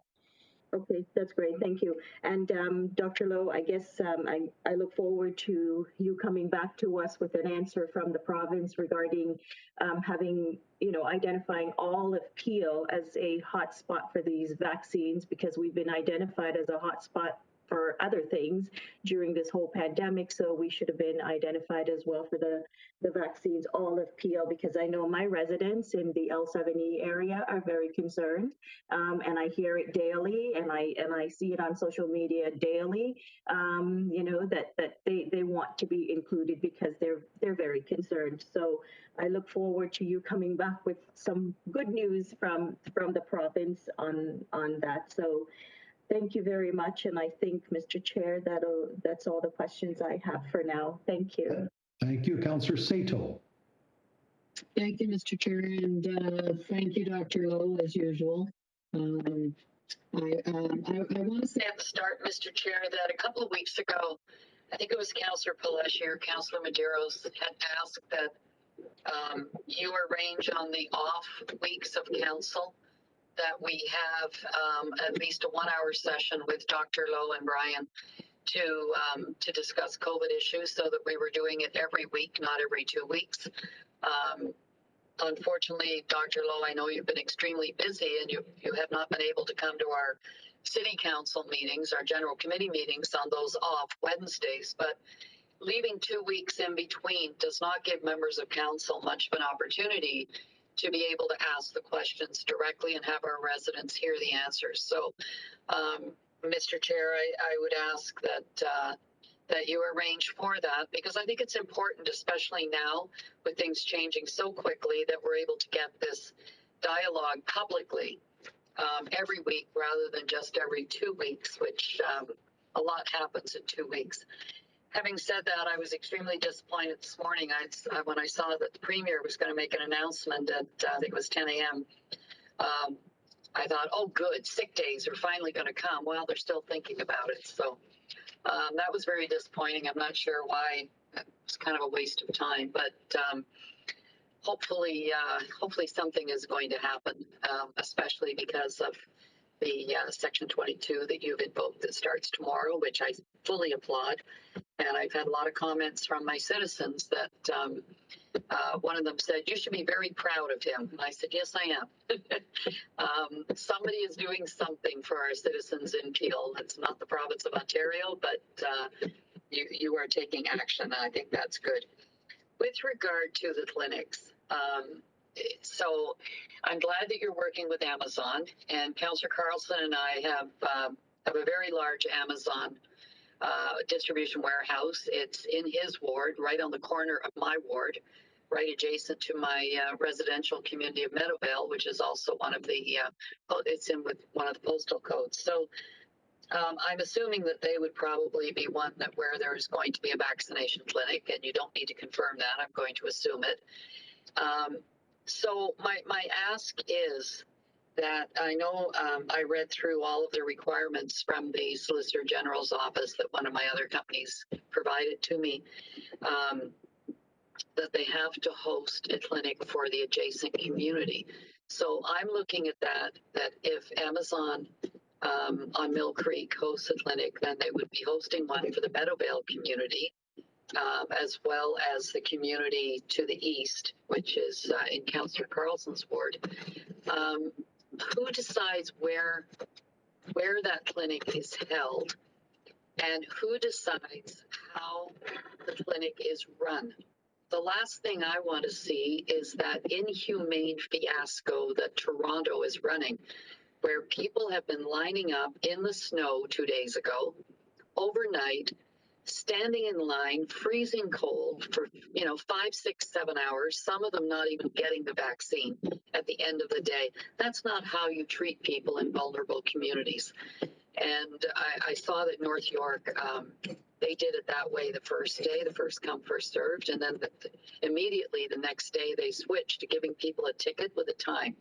So they could go in the morning, grab a ticket, grab a time, and leave, and then come back for their vaccination time. So 2 questions. Who decides where they're going to be? Who is that discussed with? And what would the process be for the community clinics? I understand in the workplace, that's going to be organized in the workplace. And will the municipalities be given well in advance notice? Because in many cases, we need to arrange, as Councillor Parrish did, transit, rerouting transit, because there may not be transit to the location that's selected. So if you could answer those, then I have one or two others. Sure. So through the chair to Councillor Stato, thank you. I will pass those to Brian Laundrie. Thank you, Lawrence, and thank you, Councillor Sato. And through the chair, once again, you've hit on all the key components of community pop-up clinics. Those will be sponsored and funded by the workplaces, but they will be directed by Peel Public Health. We will be reaching out and working, and have already been for months, but more specifically in the last week, with community partners. So these community pop-ups are planned according to the needs and under the approval and collaboration with our community agencies. So all those pieces around focus on what this group is, what these community pop-ups are, and they are really to focus on the communities within the community.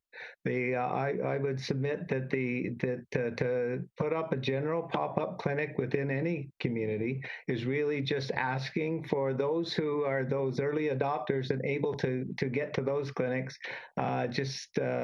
another opportunity, instead of really working on that second phase of people that have vaccine confidence issues and have systemic barriers to access. So that's why we will be working closely and taking our guidance from the community. We'll be providing direction to the workplace. The companies that we've been dealing with are all on side to participate and collaborate in whatever way we need them to. And we're looking forward to starting those even within the next week. And of course, given our experience with planning for all our clinics and mobiles, et cetera, issues such as transportation, language, outreach, communication, registration, IT concerns, spacing, parking, physical distancing, second dose requirements, because that's another issue with community pop-ups. You have to have that community within a community that can reconnect in 4 months for that second dose. So thank you for hitting on all those, and hope that answers the question. So will there be any consultation with the ward councillors in those communities? We've left it up to the community. Sorry, through the chair, Councillor Sato. We've left it up. We've been working with our community agencies. Certainly, we can connect in with the ward councillors. It's not necessarily specifically in the given ward. It's in the area that those communities need. So hopefully the barriers to access is really the key in the community within the community. So whether it's faith-based, or we're really looking to have a little bit more specific approach informed by our communities for how these sites are determined and how the program is designed. So yeah, sure, we can absolutely, that can be part of it. Okay, I guess part of our problem is that as members of council, we're pretty well in the dark on all of this, but we're the ones that are getting the questions. And while we may not be able to share all of the information with our residents, I think it would be very helpful for at least to have some semblance of knowledge as to what is being discussed as it applies to our own communities, which we know very well. And you know, I think we know where the needs are. I think if you asked any member of council around this table where the needs are in the community, we could probably pinpoint you to every single location, because we've been dealing with it day in and day out. With regard to the vaccines that are provided for these clinics, the workplace clinics. So we heard the one that was held in North Etobicoke. And I had suggested that we needed to know, when I read the tweet from William Osler, that they were supporting it. So my question was, are Peel vaccines being used in that particular clinic? And my understanding, the reply that I think we just saw the other day, was that the province provided vaccines directly to that clinic and none of Peel's vaccines were used. So can you confirm that? And can you also confirm that if there's a workplace clinic, that the province, because they came up with this wonderful idea and all of the requirements, that they are going to be providing vaccines directly to that clinic and they will not come out of the Peel allocation? Considering the fact that we're a hotspot and they keep saying we're going to get additional vaccines, which we haven't received yet. It's great to make a big speech and say we're going to do this for you, but nothing's been done yet. So what are we looking at as to where those vaccines are coming from? And can you just clarify the Etobicoke one? Thank you, and through the chair, my understanding is that no Peel vaccines have been used for the North Etobicoke pop-up, and although the vaccines for our workplace clinics will come from Peel, will be reimbursed and it'll be supported by the province. So this will be an add-on as opposed to a subtraction. Okay, that's what I was hoping to hear, because we weren't too sure. And I know previously, Dr. Lowe, you were concerned that if we held pop-up clinics, that it would take the vaccines away from the mass vaccination clinics. So that is good to know. And just please don't have people having to line up for hours and hours and hours to try and get a vaccine. I think we should be treating residents with more respect than that. And I know we can do much better here in Peel. So Dr. Lowe, with regard to, again, we keep advocating for the sick leave. As you are closing, and I know you will be tomorrow, as you close workplaces, will we be having any indication from those workplaces? And we don't need to know it. I'm just asking if we have any indication from those workplaces, if those employees that are going to be shut down, isolating, will be receiving sick pay. So through the chair to Councillor Sato, we want to be very clear that we've actually engaged many workplaces in closure throughout the course of the pandemic, either partial or full, owing to transmission. In general, our experience is that the workplaces have offered paid leave to the employees who have been impacted by such closures. I think there's a recognition that they're doing it to protect their workforce, but also to protect their community. And I would hope that any company, even in the absence of any legislative mandate, I would hope that any company that is impacted by the provisions of the Section 22 order will continue to be good corporate citizens and do the right thing for their workers and their communities to help stop the spread and keep people safe. Okay, thank you. And just to the table, I would hope that, it was great when we saw that there were Shoppers Drug Marts that were going to open 24/7. And we all got excited and then found out there's only one in Mississauga that's open 24/7. And Brampton has 6. And it's not even that the 6 in Brampton are always open 24/7. They extended their hours, and I really applaud them. I really wish we had more pharmacies in Mississauga that did that, because having one, and it's in an area that it's in a good area to be open 24/7. But given the number of people that are looking to get vaccine, the AstraZeneca, the over 40s, and I know they're booking 3 weeks out right now, but at least it would give them, perhaps some hope. That I would hope that we would advocate to some of the pharmacies in Mississauga to take a look at doing 24/7 for vaccinations, other than one. A city of 800,000 people, and we have 24/7 vaccination clinic.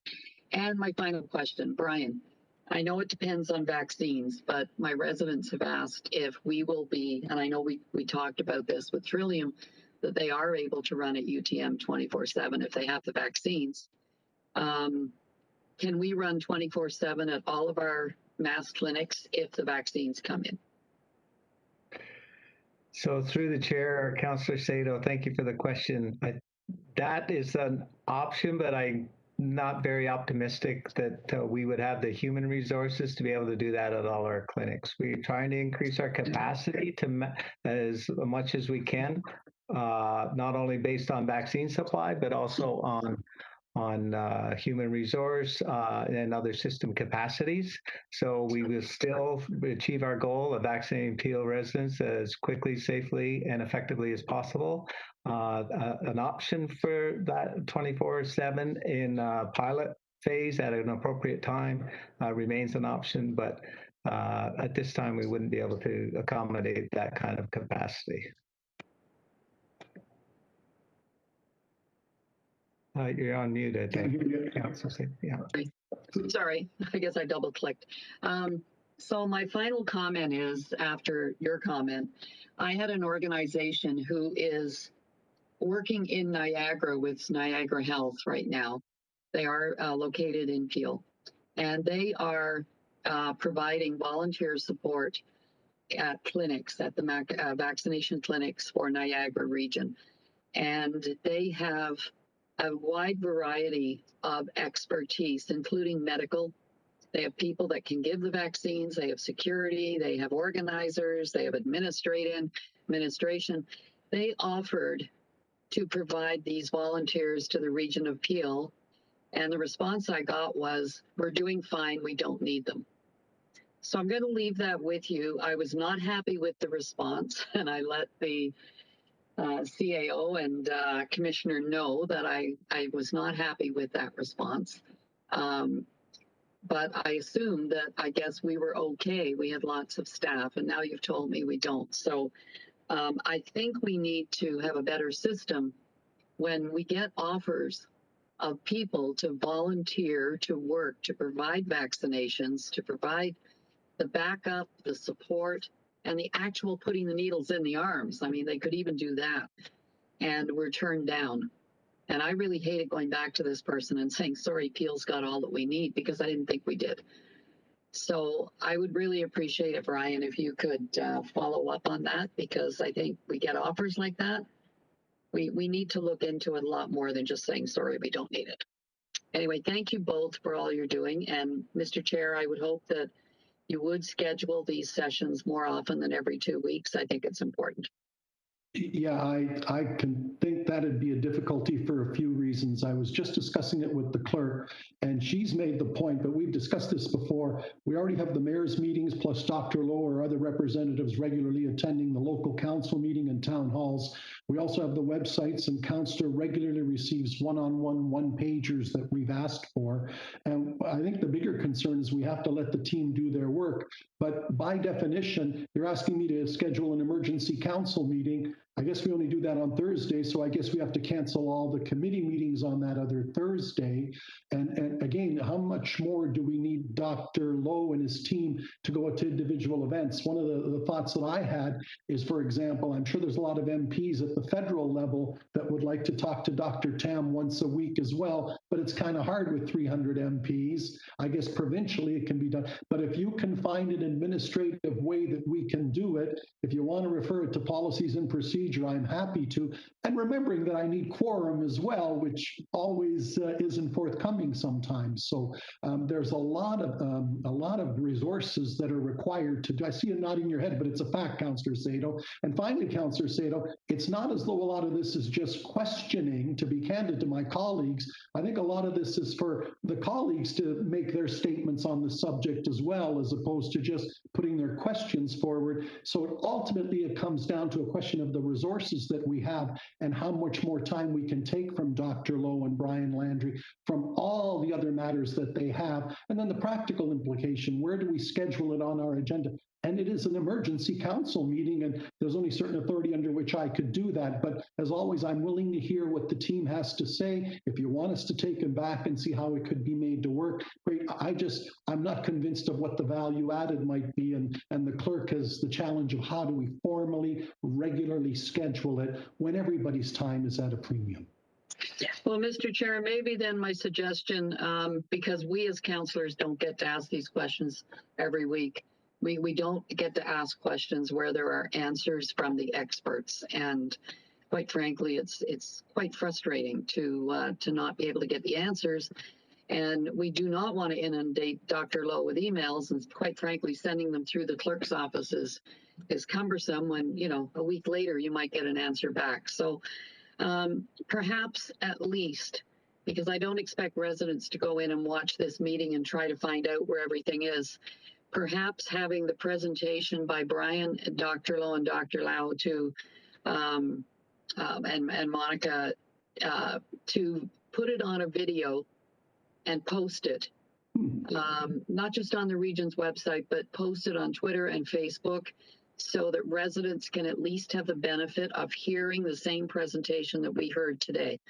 So after every council meeting, post just that one clip and get it up there as quickly as possible, so at least the information is out there and people aren't having to try and search for it. Councillor Sato, I think that's a great suggestion, because it's such, and we only lived it once, it's on tape, we recycle. I think that's a great idea. So let's see how we can make that work as well. Thank you. That makes a great deal of sense. Yes, thank you. Okay, moving on. Councillor Dasko. Thank you, through the chair. I've got just a few questions with regards to some of the information today, and then as well a statement and a question. My first question is, there was some talk about an app that is going to get rolled out. Is this going to be different or complementary to the federal app that came out? Because I know that there was all kinds of fanfare when it first came out, and then I hardly ever hear about it now. I've got it on my phone, and I know other people do, but I'm not sure how successful that was, and just wondering, will this kind of piggyback off that, or are we able to get some federal funding to, you know, give it some extra horsepower to get the word out? Or if you could maybe just provide a little more context to that. So yeah, absolutely. Through the chair to Councillor Dasko.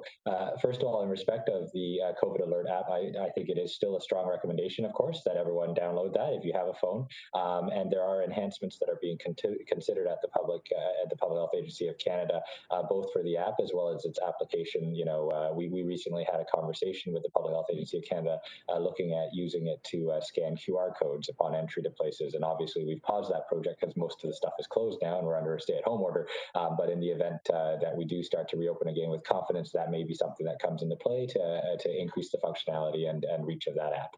Our app, or at least the thing that we are launching to assist with our significantly high case and contact management numbers, is not an app. What happens is whenever we get a report of a positive case, we get the case's contact information, and this is just an automatic, pushes text out to the phone number that's on there, or calls out to people to just say, "You're positive, self-isolate, stay home."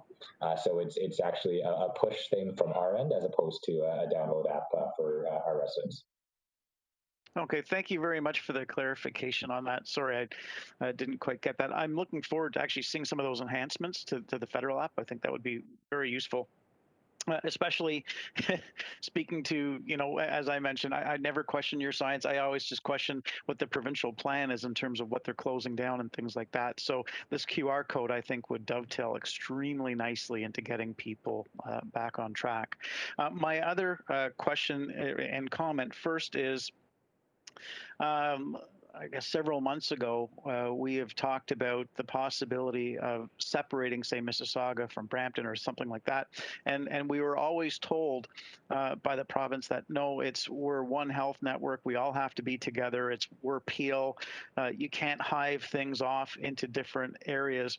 But yet they're hiving off postal codes, which is, I mean, it's almost like, you can have half of one, but you can't have half of the other. And I would like to see if we could reiterate or iterate to the province that, to your point, Dr. Lowe, that all of Peel is a hot spot and that everybody needs to have vaccinations, regardless of the postal code. This just makes absolutely no sense, and it's so confusing. I'm sure all of us are fielding the onslaught of emails and text messages and phone calls and all that kind of stuff of saying, am I eligible? Am I not eligible? How does this work? It's so cumbersome and confusing, and I'm sure your people are getting just beyond overwhelmed with this as well. And so I'm wondering if we might be able to get some kind of messaging out.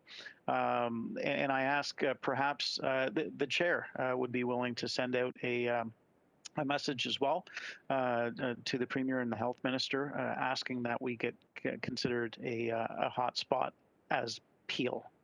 Thank you. Thank you. Next on my list, moving on, is Councillor Medeiros. Thank you. Through you, Chair. First of all, thank you so much, Dr. Lowe. Just echoing all the comments and notwithstanding yourself and all staff involved for just amazing work. And I know how much time you've sacrificed from your personal life and what you're doing for our community. Specifically regarding Section 22, and notwithstanding my role as the Chair of Economic Development and Planning at the City of Brampton, I've had the Brampton Board of Trade convey some interesting questions and some obviously concerns, and one is regarding, specifically around Section 22 and understanding the importance, and I know Mayor Brown talked about the courage to do that, so I commend that. But also is the other, flipping the perspective, is the type of impact it's had on, for example, businesses who are going to be forced to lay off people. Because on one end, this is an important measure, but I guess on the flip side, if we sort of expanded the mobile sort of program, and I do see today that several businesses, Maple Lodge, Maple Leaf, and Amazon are going to be participating in this mobile vaccination program. I'm just wondering, any comments on how we can sort of truly partner, because the kind of messages that I'm receiving from the business community conveyed to me from Brampton Board of Trade is that, the private sector seems to have lost sort of, I wouldn't want to say trust, but they don't feel that we're working in partnership with them, because as much as that, we're instead of working with them on developing these vaccine mobilization clinics, we essentially are forcing them to close and lay off people. And these same people that we're attempting to help are now going to be hurt, because as we know, a lot of these jobs are blue collar jobs. A lot of these jobs, families are dependent on it. So it almost, in trying to deal with, the number one issue of the pandemic, indirectly we're causing more sort of frustration and sort of negative impact on families. I know this is difficult. I know your primary concern is the health and well-being of residents, but just any comments so we can sort of convey to the business community that we do want to work in partnership with them. We do want to be solutions focused, and we're not trying to put more burdens on the business community. Yeah, so through the chair to Councilor Medeiros, first of all, thank you for raising this, because the Brampton Board of Trade did reach out to me with similar questions and concerns. And I think to the degree that we have tried to work with our various boards of trade, both in respect of the measures that are implemented in our community and also in respect of vaccination, I think the Board of Trade's perspective around what they are calling, at least the Brampton Board of Trade is calling, forced layoffs of workers is at odds with our strong recommendation that businesses do the right thing, and that if there is COVID-19 in their workplace, we know that the variants spread further, faster. Workers are sick. Workers are gasping for air and fighting for their lives on the wards of our hospitals.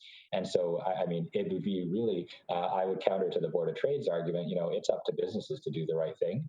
Make sure that you're actually stopping the spread of COVID, keeping your workers and your community safe, and then paying them instead of laying them off. I mean, I think that would be my answer. And I think any responsible corporate citizen in our community should really be thinking, if they want to play along and they want to work in partnership with us, then I think that is what I would hope that they'd be communicating to their members.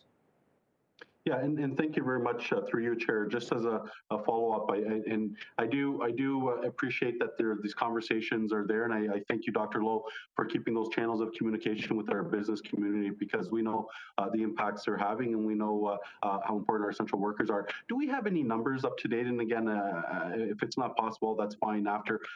In terms of how many essential workers we've managed to sort of vaccinate, do we have a running toll, or is that something that's better we're going to wait till after these upcoming 3 that are going to be being done? So through the chair to Councillor Medeiros, I may ask Manali to weigh in. We're not tracking right now necessarily vaccinations given by status, employment status, and to the degree that it is very difficult and exceedingly difficult to define essential worker, not essential worker, and also would have just the collection of data. I think there are numerous challenges to that. I think what we can point to though is the slide that Brian Laundrie shared, which is we're over 50% of our 60 pluses. We're continuing to move quickly down the age brackets, and we are expanding our mobile and pop-up strategy. And that actually reminds me of just one other piece that I wanted to add to the answer, because I know you had mentioned the Board of Trade had expressed their questions around the automatic dismissals, expedited closures, but also we have worked very closely with the business community. I know certainly in conversations with the Brampton Board of Trade, we have our director Paul Sharma that has been meeting with them regularly to understand their offers of help, and to the extent that we do receive many offers of help, of space, of things to be done. I think many more than we could ever use or need at this point in time. We do continue to try to partner with the business community where it makes sense to ensure that our community is protected. No, thank you very much, Dr. Lowen. It's great to see that there is open channels of communication, and hopefully we'll get this right. I just thank you very much again, Dr. Lowen. I'll let my other colleagues ask questions. Thank you.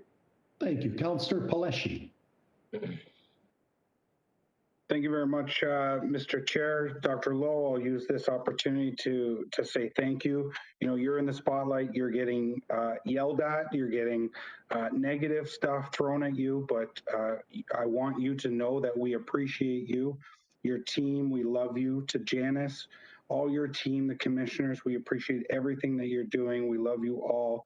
Everybody after this gets a Palleschi hug or handshake. Mr. Chair, and I loved Councillor Sato's suggestion about putting up that presentation. I asked for this last time. We don't meet for another 3 weeks. So if you had said, what do we cancel to free up Dr. Lowe, free up the teams? If we have to cancel the mayor's meeting, I'm okay with that. Cancel the mayor's meeting and have us come back on a weekly basis for a couple hours every other week for the COVID update. But again, I'll leave that up to you. I was very concerned to hear that B1617 is in BC, it's in Quebec, and it'll just be a matter of time before it's in Ontario. It's unfortunate. As you know, Dr. Lowe, I've reached out to a few doctors and professors in India over the last week to find out more about this variant, and it's concerning. It's new, so they don't know that much about it, but they seem to indicate that it's more likely to spread than even the 2 variants that we're dealing with, but that is new. I feel like sometimes I do a lot of talking and there really isn't enough action. So today I'm going to go ahead and I'm going to put forward some action. I'm going to move a motion that asks staff to reach out to the vaccine companies and to find our own vaccines for the region of Peel.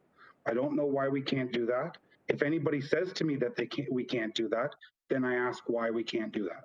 I see a lot of heads shaking no. Tell me why we can't do that, please, if somebody can. Yeah, and I'm pretty sure we can't, but through to staff, who are the only purveyors that are legally allowed to be dealing with the product? Through to staff? So through the chair to Councillor Palleschi, certainly, first of all, thank you. And I should take the opportunity to thank you and all council for support. It certainly has been a very difficult time, but I'm certain that your words will uplift our staff and our leaders who've been working tirelessly. And I think they'll all be happy to line up for some sort of hug or handshake, because honestly, that's where we'd like to get back to after this is all done.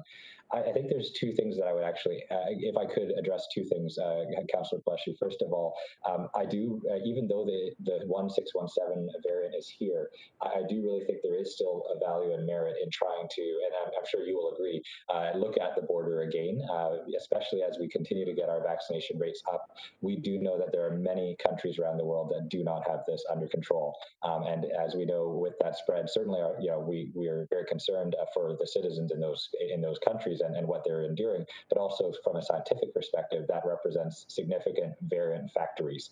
Every time the virus has a chance to transmit, it has the opportunity to mutate. And you never know when or how something else is going to emerge, especially if the pandemic continues to rage elsewhere in the world. So even with the 1617 variant having arrived in Canada, I still think it's important to continue the advocacy and discussion around just revisiting some of the travel measures. In respect of the question of production of vaccine, I think we'd certainly be able to provide a more detailed position on it. But my understanding to date is that the rules are very clear that the federal government is in charge of procurement of this for the country, and then subsequently to filter down to the province. We have seen, I believe, other provinces that have actually tried to go out on their own and basically have been told that due to their commitments with the federal government that they would not entertain even the start of a negotiation. But again, that's my understanding at a very high level, and certainly not expert. And I'm not an expert in respect to procurement. I actually don't know. Maybe Commissioner Lockyer, I believe procurement is in your shop, and perhaps could I ask you to weigh in as well, if possible? It's a very new question, so if we don't have the answer, I'm okay with that.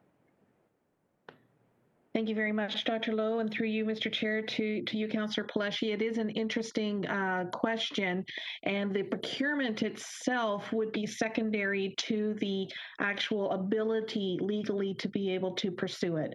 So I will take you up on your offer to look into it further from a legislative and legal ability to be able to procure. The procurement itself, I'm quite confident we could make sure that that's not the barrier. It would be the legal ability to be able to procure vaccines without the federal government.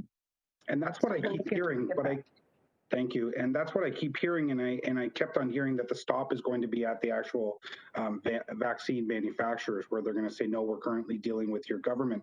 But then I'm now hearing that these vaccines are also, the manufacturers are making, are selling product to smaller, probably in other parts of the country, not to the actual country, but to smaller, whether it's provinces, whatever they consider, and still great, massive cities, but they are selling the product. And what I've also heard is Brazil recently has been allowed to manufacture. They've been given 5 million doses of the ingredients of the vaccine. And I, from my understanding, we don't have a company in Canada that can take the ingredients of a vaccine and put out a vaccine and actually roll out a vaccine, mix them kind of all together, whatever they do, and start distributing the vaccine. But we do have companies in Canada that currently make vaccines, just not for COVID. So with all the money that's being thrown at other things to try and get underway, and with the latest announcement with Toronto and I think Quebec getting a new vaccine distribution center made up in a few years, I think is construction. But do we not have any companies in Canada that can just start producing the vaccine if they were given the ingredients? Do we even know that? So through the chair to Councillor Pelletier, I believe it depends on both the technology and the scale and capacity to actually produce. And I understand that, at least by my read and my understanding from my counterparts at the federal level, we are deficient in both, unfortunately, depending on the vaccine. The mRNA technology is not one that I understand a Canadian company is able to produce at this time. There were proposals, of course, to have some of that developed in the early phase of the pandemic. So I don't know necessarily where those proposals have petered out or whether they're still being actively pursued. But then also there is the capacity question and challenge. Most of the existing vaccine companies are, using their current capacity to produce other vaccines that are needed. And so I think it's the challenge of both the technology as well as the actual capacity to do so. Okay, so I hope that I look forward to more information coming back for the possibility of procuring our own vaccine. I also look forward to the motion. I know that Mayor Crombie said that we're supposed to be hearing an announcement very shortly. I'm also hearing that it may not be enough, so we don't know what that announcement was, just like the announcement that we were thinking we were going to get this morning from the Premier. So I look forward still in seeing the motion, and hopefully that it puts up the proper measures. And also, I mean no disrespect to the mayors and the meetings that they're having, but I think it's important that, you know, it's now closing in on 12:30, and I still believe that it's important that we're meeting on a weekly basis. We don't meet for another 3 weeks. So that's a little concerning to me. So I'd like to see if we can do something about that as well. Thank you, Mr. Chair. Thank you, Councillor Paleshi. Councillor Parrish. Well, thank you very much, Dr. Lowe. I just want to compliment you today. Not only are you scientifically correct with your Section 22, but you're politically correct. And I know you shy away from politics, but I have to applaud you because you're stopping the spread with your Section 22 on the big businesses, but you're putting enormous pressure on the Tories at Queen's Park because the owners of these large workplaces are their supporters, and they have been protecting them through this whole pandemic by keeping them open. A lot of them are killing people that live in our wards, and now our Premier apparently was almost in tears this morning because the pressure is getting to him. And the pressure is getting to him because the owners of these large businesses can see money flying out their windows, and they are now putting pressure on the Premier to try and stop the spread and do something about it. So I just wanted to compliment you on that. I know that wasn't your motivation, but a political creature like me, I sense it the second it came out of your mouth, and I loved it. So thank you very much. I also see that on one of your slides, you talk about a priority in local control in the booking system, and I think that's very important. There's been a lot of confusion in Malton over the BAPS one, because when you try to go on the Osler site, it's blocked right to the end of June. And so they, on one hand, last Wednesday, took a big breath and said, we can do this. And then immediately, as we're checking it every day, my staff's checking it 4 or 5 times a day, there's nothing opening up there. So we need to be able to book our own people in the region of Peel. And that is it from me today. Thank you very much. Huge applause from this corner. Thank you, Carolyn. Moving on, I have Karen Rass, Councillor Rass. Thank you, Nando, Mr. Chair. Thank you for the presentation and update again, Dr. Lowe. It's always really informative, and I do appreciate you and your team taking the time. I don't even know when you sleep.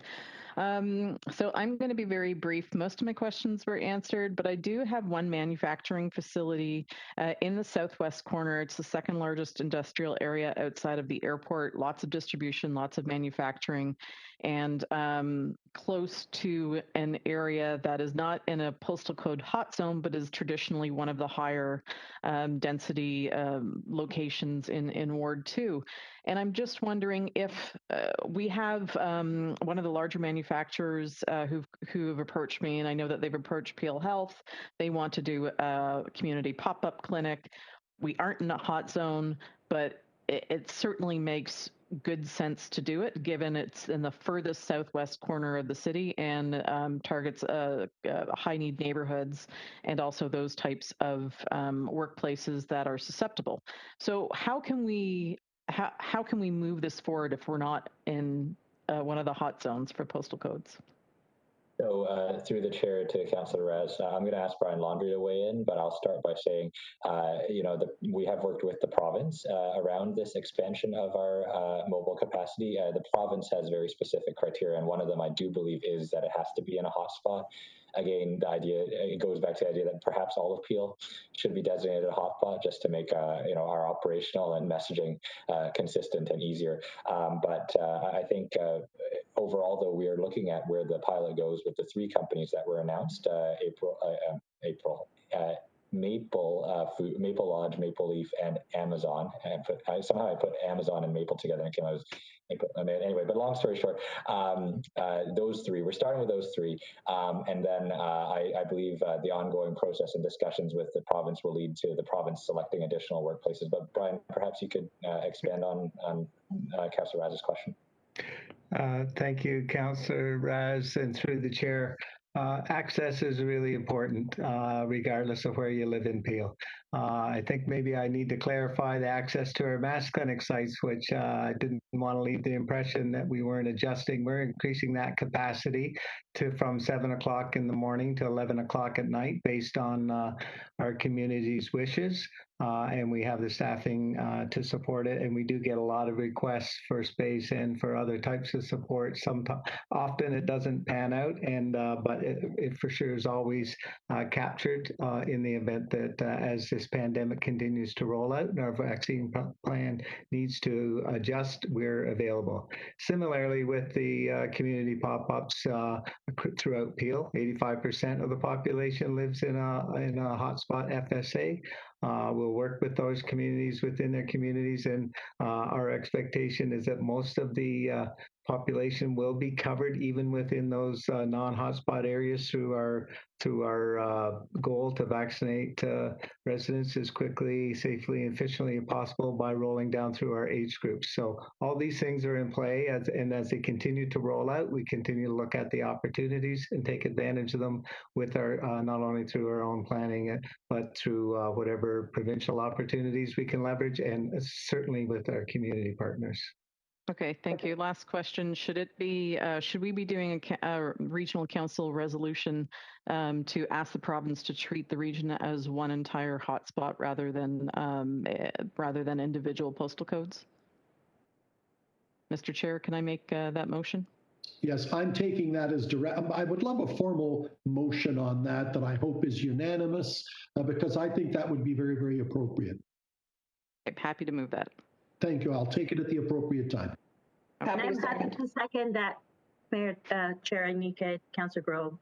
Thank you. My apologies. That's what I had asked for about a half hour. And I acknowledge that as well. I saw that, Councillor Dasco, and I will make you a mover of the motion as well. Thank you. Mayor Thompson. Hearing Mr. Dasco, that's what I was going to ask for, is I think it's by action that we need to move a motion to ask that Peel be one major hotspot, not postal codes. We bleed into everybody's area. We bleed into Brampton. Brampton bleeds into us, just where Councillor Dasco is going. So I think it's very important that of any action that appeal today is that we take a position and send it to the province. We want all of Peel as major hotspot. We're all one area. We're all one. Absolutely. If I have no other speakers, Councillor Dasco, I am going to take that motion at this time that all of Peel be considered a hotspot. A conversation we've been having for a while, in fairness. Councillor Dasco, that is moved by you. The seconder I think that I had was Councillor Groves up from Caledon, and I would love a recorded vote on that I hope will be unanimous. So that exhausts my list. Sorry, through the chair, if I could, just a point of order. I do believe the seconder should actually be Councillor Raz, as she was mentioning it. My apologies, and she did speak to it. I know everybody wants to get in. My apologies, but yes, I did acknowledge her as well. So Councillor Dasco, then Councillor Raz. Madam Clerk, for the vote, over to you. Okay, thank you, Mr. Chair, and I'll begin with Mayor Brown. Yes. Mayor Brown in favor. Councillor Carlson? Yes. Councillor Carlson in favor. Mayor Crombie? Yes. Mayor Crombie in favor. Councillor Demerla? Actually, I believe Councillor Demerla indicated she had to leave for a personal matter. Councillor Dasco? Yes. Councillor Dasco in favor. Councillor Dillon? Councillor Dillon? Councillor Downey? I believe Councillor Downey also had. Oh, you're back. Thank you. Councillor Downey in favor. Councillor Fonseca? Councillor Fonseca? Councillor Fortini? In favor. Councillor Fortini in favor. Councillor Groves? Absolutely in favor. Councillor Groves in favor. Councillor Innes? In favor. Councillor Innes in favor. Councillor Kovac? Councillor Kovac in favor. Councillor Mahoney? Yes, in favor. Councillor Mahoney in favor. Councillor McFadden? In favor. Councillor McFadden in favor. Councillor Medeiros? In favor. Councillor Medeiros in favor. Councillor Paleshi? In favor. Councillor Paleshi in favor. Councillor Parrish? Yes. Councillor Parrish in favor. Councillor Raz? Yes, indeed. Thank you. Councillor Raz in favor. Councillor Sado? Yes. Councillor Sado in favor. Councillor Santos? Yes. Councillor Santos in favor. Councillor Sinclair? In favor. Councillor Sinclair in favor. Councillor Starr? In favor.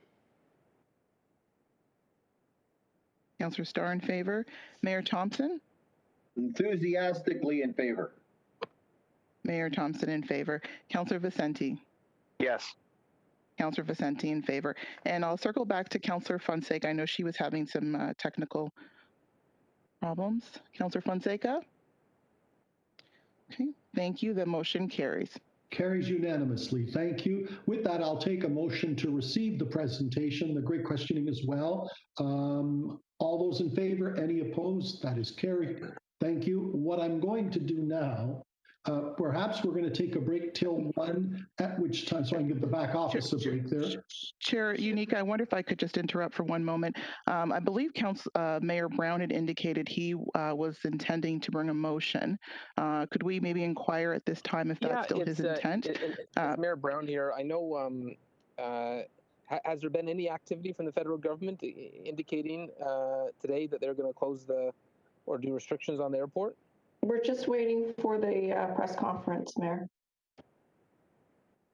So maybe if it's anticipated, then maybe the motion isn't required, and if they don't, then we can do it at the next meeting.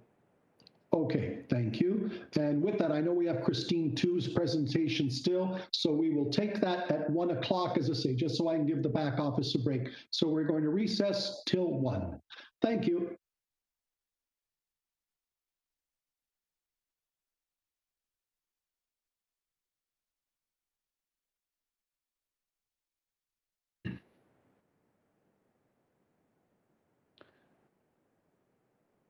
Okay, everyone. Mr. Chair? Yes. I know that motion on the airports was kind of being stood down or not put forward, but I keep hearing that they're not going to make the full closure. I'd like to see if we could hold that item until maybe at the last possible second in today's council meeting to bring it forward. Yes, agreed. Thank you. I did that too, Councillor Paleshi. Apologies. Yeah. That's what I thought Mayor Brown was going with that. Yes.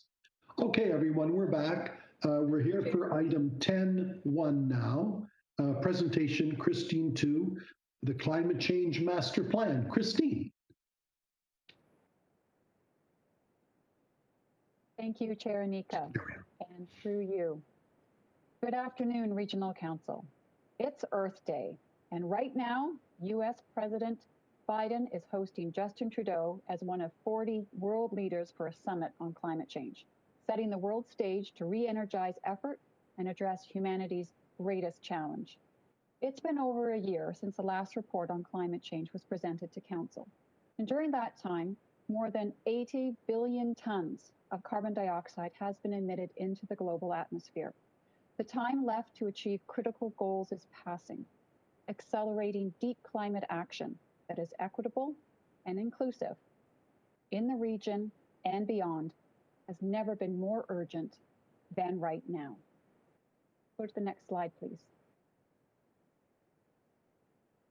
My name's Christine Tu, Director of the Office of Climate Change and Energy Management, and I'm here to present the first annual progress report of the region's Climate Change Master Plan. Next slide, please. I'll start with a year in review. 2020 was devastatingly marked by the COVID-19 health crisis, but in the background, the climate crisis continued, unabated. 2020 has the sobering distinction of tying 2016 for the hottest year on record. The Insurance Bureau of Canada's reported losses due to natural disasters rose to $2.5 billion. And in the region of Peel, heat events were numerous, including one of Ontario's longest heat waves. Vulnerable communities hit hardest by the pandemic are again at high risk in these extreme heat conditions. Although the region is still very much in a health emergency, the lessons learned to date are transformative. With hopeful sights on recovery, the gateway to think differently is wide open. The scale of the climate emergency requires nothing less, and signals to build back better are all around. Next slide, please. Those signals point to returning political will, urgency, and the economic benefits of a stronger accelerated climate action. National and international gains in climate momentum have strategic implications to local decision-making. While the headlines on the slide are from 2020, I am compelled to give some comment on some recent landmark direction, including the 2021 federal budget prioritizing a green recovery, the Biden administration's proposed $2 trillion infrastructure plan, which at its core is a climate plan, the Supreme Court of Canada ruling carbon pricing is constitutional, and the federal government producing the first ever grant program specifically for active transportation, which Council, acting quickly, declared 2021 the year of sustainable active mobility in the region of Peel. Next slide, please. Recognizing this momentum, I'll take a minute to review the region's climate commitment. On October 24th, 2019, Council declared a climate emergency and approved the Climate Change Master Plan. The Master Plan has 20 actions to be completed by 2030. The primary outcomes of the plan are reduce corporate greenhouse gas emissions 45% by 2030 and be prepared by ensuring regional services and assets are resilient to extreme weather events and future climate conditions. Both these primary outcomes will require achievement of enabling outcomes, namely build capacity, invest, monitor, and report. The master plan estimated an incremental investment of between $300 and $400 million would be needed, primarily to achieve the reduced emissions outcome. The region is working to fully understand the additional investment required to achieve the Be Prepared outcome, which will be substantial, but the cost of inaction is much more. There is also an estimated $85 million in operational savings over the life of the plan, with more generated in future years. Next slide, please. The first annual progress report reviewed organizational climate change accomplishments and setbacks in 2020. With the exception of the Be Prepared outcome, which is achieving scheduled milestones in understanding climate risk, the analysis found that climate action must accelerate to achieve the majority of the plan's 2030 outcomes. More specifically, the region is not on track to achieve the 2030 reduction emissions target. Next slide, please. The most recent corporate greenhouse gas inventory is for 2018. The inventory shows corporate emissions increased by 8% from 2017. The region has effectively returned to 2016 levels. So what is driving the increase? Emissions associated with electricity rose 59% between 2017 and 2018, primarily influenced by a dirtier electricity grid. Adding to this was growth, increased fuel use by fleet vehicles, and a hotter summer and colder winter, which resulted in more energy demand, particularly in buildings, driving emissions up. Next slide, please. This next slide speaks to specific Phase 1 priority work of the master plan and progress made in 2020, as highlighted in the report. I'll speak in detail about the first and last project shown on the slide. First, protecting the region's $30 billion worth of assets is at the core of assessing and integrating climate risks into asset management. Significant project planning was advanced in 2020 towards developing a digital assessment tool that will embed climate risk and high-level adaptation costs for regional infrastructure into long-term capital planning. At the far right of the slide, piloting net zero emission buildings, also called pacesetter projects, are critical to reducing the region's greatest source of emissions, our buildings.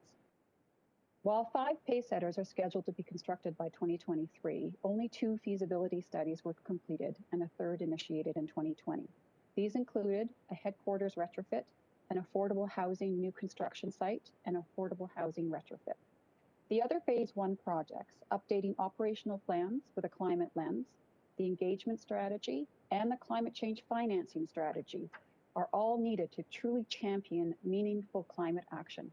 However, only marginal gains for these initiatives were made in 2020, impacted heavily by staff resources diverted to the COVID-19 response. Next slide, please. Speaking of the COVID-19 response, there was an unexpected offset. The region implemented a remote work-first policy in 2020, which resulted in 5,000 tons of GHG emission reduction by employees not commuting to work. This will be a factor when we calculate the 2020 GHG inventory. However, sustaining this reduction long-term will require, to some extent, the region continuing to enable remote work for the eligible workforce, along with commuting using low-carbon options and active transportation. Additional highlights in 2020 include the acquisition of 84 hybrid police vehicles and advancing the procurement process for the region's anaerobic digestion facility, which will produce renewable natural gas using the community's organic waste. While the master plan speaks mainly to leading corporate activities, the plan also seeks to support the community's transformation. Partnerships are key to accelerating and scaling climate solutions. A few examples of how the region worked with partners in 2020 are shown on the slide, including stormwater retrofit in Brampton, collaboration with Mississauga to explore low-carbon district energy, and installation of 13 public electric vehicle chargers in Mississauga and Caledon, part of a much larger effort of the Peel Climate Change Partnership. However, despite these noticeable accomplishments in 2020, to get back on track for end of decade targets, it's about rapidly reducing what the region can control and advocating to reduce what it can't. Next slide, please. Many may recall the coal phase out in 2013. It made our electricity clean. This slide indicates that clean trend is shifting, and carbon emissions are increasing again as a result of more fossil natural gas-fired electricity generation. In comparison to 2017, use of natural gas to generate electricity is forecasted to increase 400% by 2030, which will result in a far dirtier grid.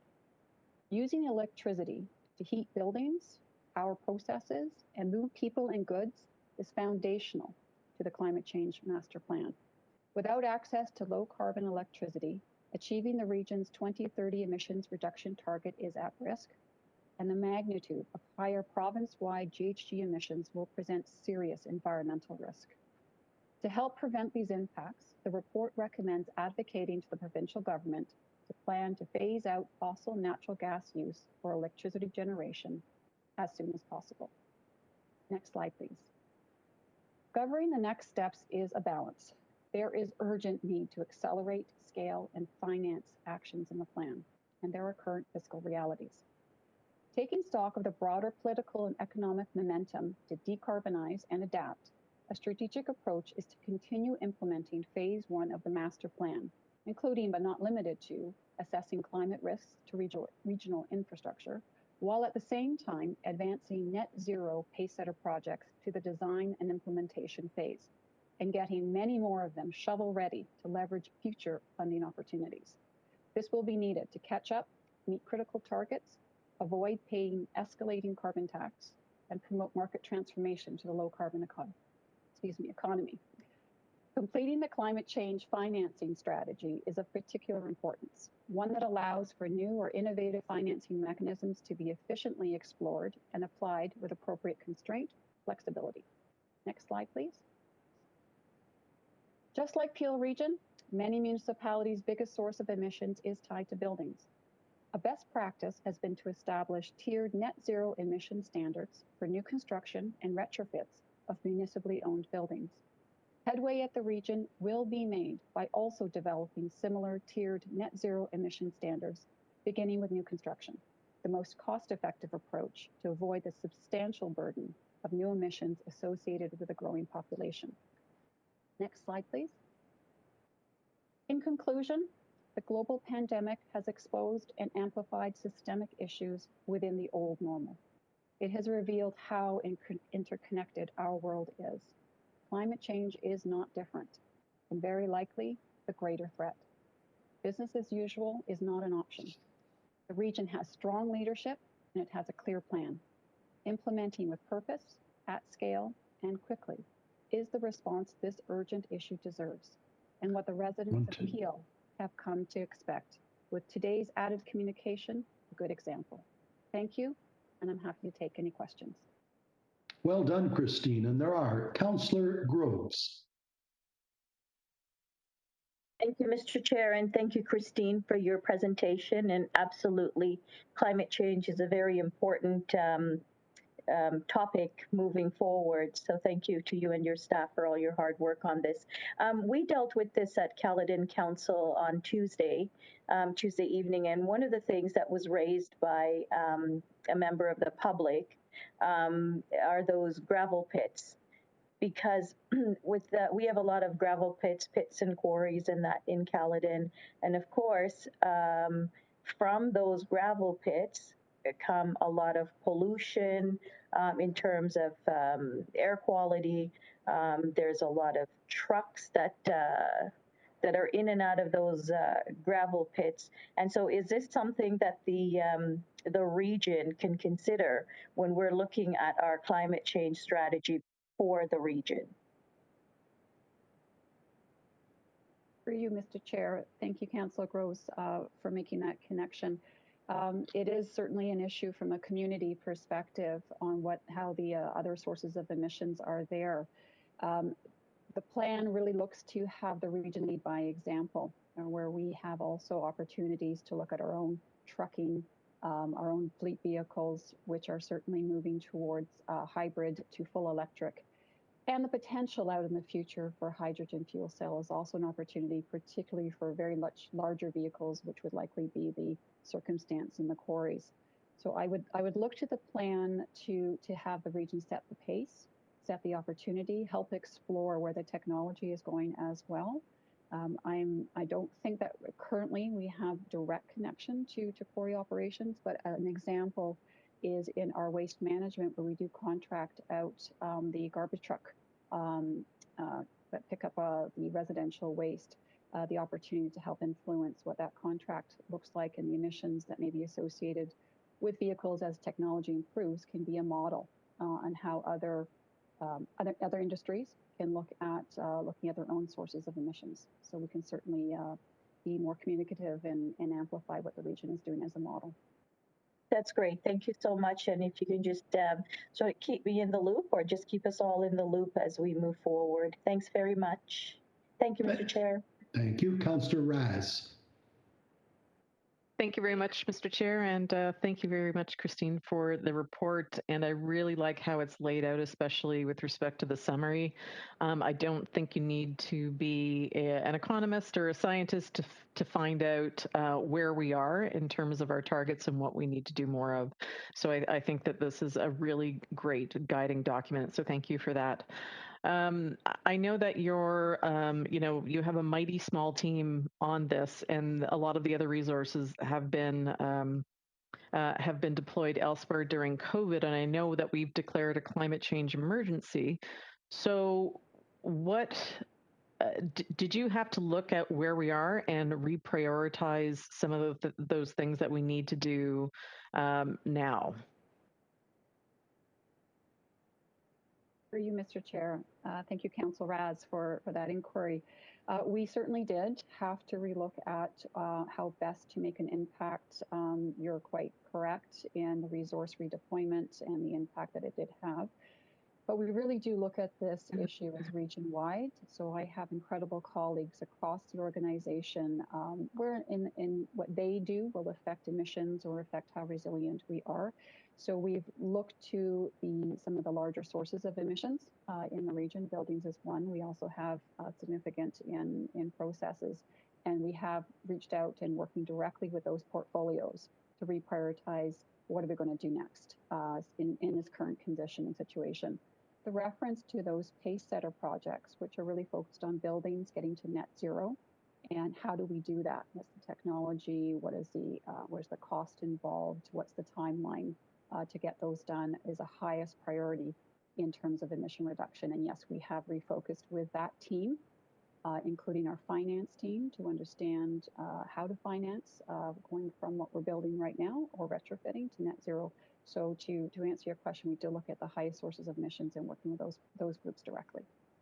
Okay, and how does you and your team insert yourselves into other areas of the organization so that when they're making some of these capital investments, that we know we are choosing technologies that are more environmentally focused and help us get to our targets quicker? Thank you. Another great question. We are working at this point, looking at just different projects as we understand how they need to look differently.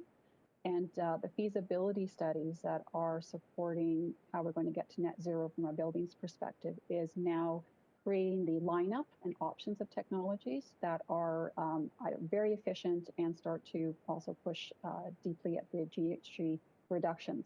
So we are now costing those options, almost like a menu, if you will, for my colleagues in the capital planning world. They can now see what the choices are, how much they cost, what are the implications to any other of the systems in a building environment would look like. So that's one way that we are increasing our knowledge and being able to make decisions that affect the capital planning. We're also working through Sustainable Procurement Group and our corporate social responsibility framework, creating almost like a screening tool for people to consider what are your choices and have you thought about the emissions perspective? Have you thought about, does this make us more resilient? So we're bringing it into corporate decision making through the CSR and procurement. We're also working with finance to bring forward the change implications through budgeting. So it's another integration point that it touches everybody in the organization. So it's really about helping, my team helps bring forward the technology, but also bringing forward the type of decision screening tools that will enable whether or not we're making the right decisions in the right direction. Thank you for that. And last question, when we go through all of these corporate reports that we get every week, we talk about risk and finances, but is there an opportunity to make sure that whatever, and it's not applicable to all, but for some of these reports, and maybe the answer is just NA for some areas, perhaps we should have climate change considerations as well. And what it does is make people within the organization think about their directions and actions and policies and how that impacts our climate change strategies. Thank you very much, Councillor Raz. I'd love to take that back and work with those that can make that happen. I think that's an excellent idea. Okay, great. Thank you very much. Great job. Thank you, Mayor Thompson. There we go. Thank you. Excellent presentation. But I guess following up where Councillor Raz is going on her questions, one was with the procurement. A lot of times is, what is it that we really need to know to look for and what's really out there? Have we considered the possibility with it's a fast growing industry with a lot of changes and a lot of new ideas coming forward.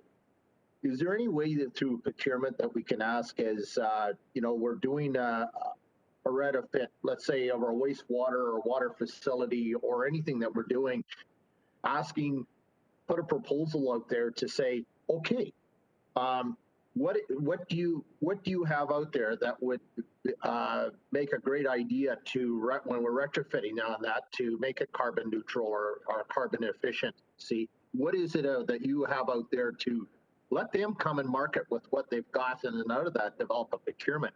Do we have that ability at the Region of Peel to have the opportunity to do that? I'll use an example. It's the same way as what we did at the town trying to deal with our broadband. What is there out there? And there's a lot of industry that came forward with great ideas on how to get our communities connected. And that's how we're basically helped the industrial parks in Bolton get connected with broadband fiber. The Rogers and the Bells, just had no appetite to do this whatsoever. They're now in there now because they have competition. But the question is I think it's just how we ask. And I know through procurement and sitting on audit, everything's so regulatory on what you can do. And I'm just saying, do we have the flexibility to reach out, to look for ideas, look at ground source heat on all our buildings going forward as new energy, but also, when we're doing the retrofits that we're constantly on our water and wastewater facilities, is there ways that we can go off the grid and produce our own energy there? And, in the long run, it'll be a lot better. We're a lot better for it. Do we have those opportunities through our procurement proposals to allow us to reach out to find out what's really out there? For you, Mr. Chair, thank you very much, Mayor Thompson, for those probing questions on procurement, because it is a strong lever that we do have. I'd mentioned just briefly that we have just enabled last year to develop a sustainable procurement program. So we have just brought in staff to be working on that and to see what that can look like. I agree it needs to be fed by what we understand in terms of technologies that can achieve certain, I would say, performance, and then have the market respond. So as this procurement program, sustainable procurement program gets developed, my team is working very closely with procurement to understand how to lay out the requirements. The other aspect, which was brought forward in the presentation and the report, is to be very clear on corporate standards. So our building standards right now do not necessarily say we are trying to achieve a net zero standard in our building performance. So we're now going to be bringing that through, and it can be a way that procurement can reflect the desires and the standards that the region wants to achieve. And then again, let the market tell us how we can do that. We have also provided a checklist internally that is part of our corporate social responsibility framework, and we need to consider what are the offerings of vendors. Do they have a climate program as well within their own organization that's bringing forward through their offerings and their services? So we've already established that sort of internal layer of thinking about it, and we can move through in a more substantial procurement process with our sustainable procurement program. And again, setting standards so it's clear what the region's actually trying to achieve, and it's that way. I don't have the specifics and particulars on what the language needs to look like. I would have to work with our procurement group and our finance group to ensure that we are staying within our bylaws and the way that we can ask for things. But if there is a change that we are looking for that you need, especially changing that risk appetite to go that route, you need something that is a motion as such. I think the attitude on council, I'm speaking, but I think I know how a lot of my council feels. I think you will have support here to help you get where you need to go on that. Thank you very much. Thank you. Okay, I think that exhausts my list. Madam Clerk, this is a recommendation report, so over to you to conduct the vote. Thank you, Mr. Chair. I guess we just need a mover and a seconder for the recommendation. Perhaps Councillor. Okay, thank you, Councillor Groves, and I think Mayor Thompson. Thank you. All right, the recommendation reads that the Region of Peel advocate to the Premier of Ontario, the Minister of the Environment, Conservation and Parks, and the Minister of Energy, Northern Development and Mines to set the legislative and policy framework to phase out all fossil natural gas-fired electricity generation as soon as possible. And further, that the Minister of Energy, Northern Development and Mines be requested to provide ministerial directives to the Ontario Energy Board, an independent electricity system operator, to assist in the development of a plan to phase out fossil natural gas-fired electricity generation in the province while meeting Ontario's electricity needs reliably, competitively, transparently, efficiently, and at lowest cost. And further, that copies of this resolution be sent to the City of Brampton, Town of Caledon, City of Mississauga, and Peel area MPPs for their awareness and support. And I'll begin with Mayor Brown for the vote. Mayor Brown?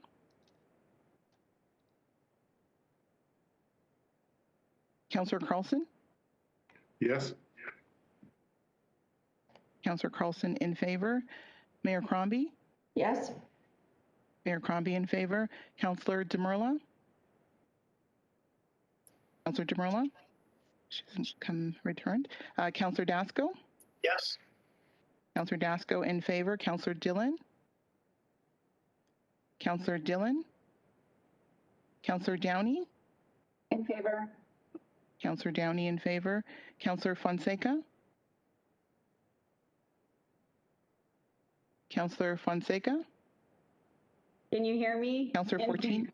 I can hear you now. Thank you, Councillor Fonseca. I've recorded your vote as in favor. Thank you. Councillor Fortini?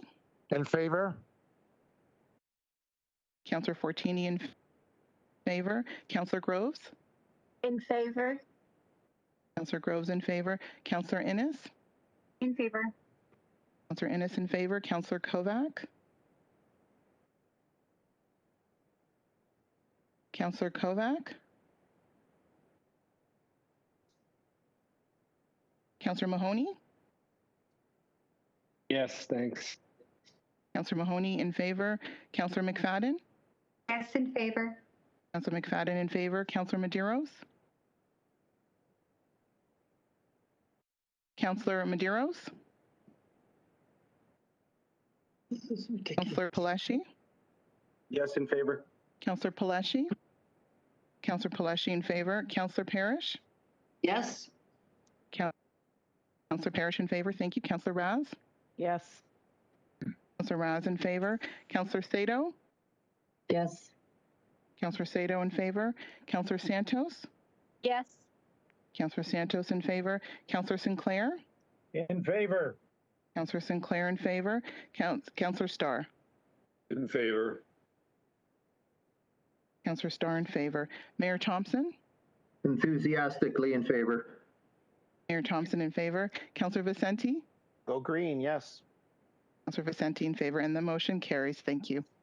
Thank you. That brings us down to items held. 19.1, Office Incentive Program. I know it was referred to Growth Management, but Councillor Kovac wanted it held. Councillor Kovac.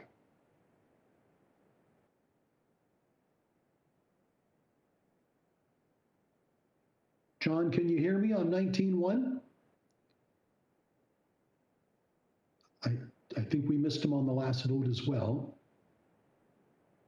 Why don't I move on to the next one, then I will double back. The next item held 20, Steve Clark, Minister of Municipal Affairs, letter responding to Regional Chair regarding removal of Zoning Official Plan Amendment 30 as held by Councillor Parrish. Yes, thank you, Mr. Chair, and I already know the answer to this. The last paragraph on the first page to the letter to you, I am pleased to hear that Peel Regional Council did not move forward with a motion to request an MZO for residential development within the PZ 15. I hope that Peel Region will continue to respect the local planning process in the town of Caledon. First of all, I know you did send that in. I know we did make that request. There was a vote, as you can see actually from your letter on the next page. It might be good to send a little note to the minister, tell him to catch up on his homework, give him the date, tell him we did send it in, and that we don't actually appreciate the finger wagging that he tells us to continue to respect the local planning process. I'll leave that up to you. You may not think it's diplomatic, but I really would like you to send him a note saying that he misinterpreted or missed entirely the fact that we did send it. And maybe that's why he hasn't granted it, Mr. Chair. But thank you. And Councillor Parrish, thank you and well put. You saw why Carol and I did two things. I went and did a little homework, and then I immediately sent it out to everybody well before the council meeting, because I think we're all of the same mind. There's a disconnect there. So yes, consider that direction taken, and thank you. Well said. Okay. And I want you to know I never doubted that you sent it in, by the way. I just want this to be pointed out to the minister, who seems to be under some misconception. Thank you. Yeah, and we need to clarify that. Thank you, Councillor Parrish. Madam Clerk, do you need anything further from that direction? You could just inquire if there's any objections to the direction. Any objections to that direction? Hearing none, that carries. Thank you. I'm going back now. I understand we have Councillor Kovac on 19.1. Councillor Kovac. Mr. Chair, my apologies. I've had a couple of issues today with my internet, which did cut out. Thank you for circling back and holding. I support Mayor Thompson, what he said earlier, for it to go to growth management. I think that would only be appropriate. I just wanted to take a moment and thank those who were involved in the completing and drafting of this report. I thought it was well done, but I could imagine a further discussion will be or would be needed there at the Growth Management Committee. The MOI, as far as I'm concerned, I think is a useful community improvement tool. And, you know, who knows where we're going to be a year or 2 years from now, but I think putting incentives in place now will allow us to proactively position ourselves as an attractive location and Peel for office when the market hopefully does recover, rather than our trying to react after the fact. So that's where I'm coming from, but just want to thank those who, again, were involved in putting together the report, the area local planners, and those within Public Works, including our chief planner, Adrian Smith. Thank you, and I'll let Mayor Thompson move referral.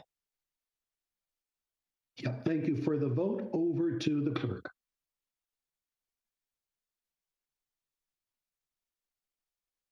Thank you, Mr. Chair. I have the motion moved by Mayor Thompson. I guess Councillor Kovac, would you like to second the recommendation? That would be fine. Thank you. Thank you. All right, the recommendation reads as follows: that a community improvement strategy known as the Regional Major Office Incentives Program, as outlined in the joint report of the Commissioner of Public Works and Acting Commissioner of Finance and Chief Financial Officer, listed on the April 22nd, 2021 Regional Council agenda titled Regional Major Office Incentives Program, be adopted in accordance with Section 28(7.2) of the Planning Act. And further, that a new reserve titled Major Office Incentives Program Reserve to track and facilitate grants to support the Region of Peel's participation in local municipal community improvement plans as permitted under the council-endorsed Regional Major Office Incentives Program be established. And further, that a one-time transfer from the tax rate stabilization to the Major Office Incentives Reserves in the amount of $100,000 to provide seed funding for the Region's Major Office Incentives Program be approved. And further, that a bylaw to delegate approval authority to the Regional Major Office Incentives Program Administration, execution of agreements, and granting of payments to the local municipalities to support local municipal community improvement plans in accordance with Section 28(7.2) of the Planning Act be presented for enactment.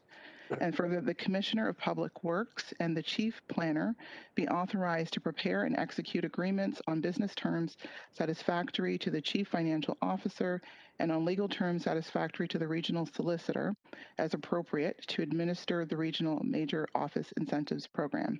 And further, that the Chief Financial Officer and the Regional Treasurer each be authorized pursuant to Section 28(7.2) of the Planning Act to make grant payments from the Major Office Incentives Program Reserve to a local municipality in accordance with the subject bylaw. And further, that a copy of the subject report to be forwarded to the City of Brampton, For the retribution. Town of Caledon, and City of Mississauga.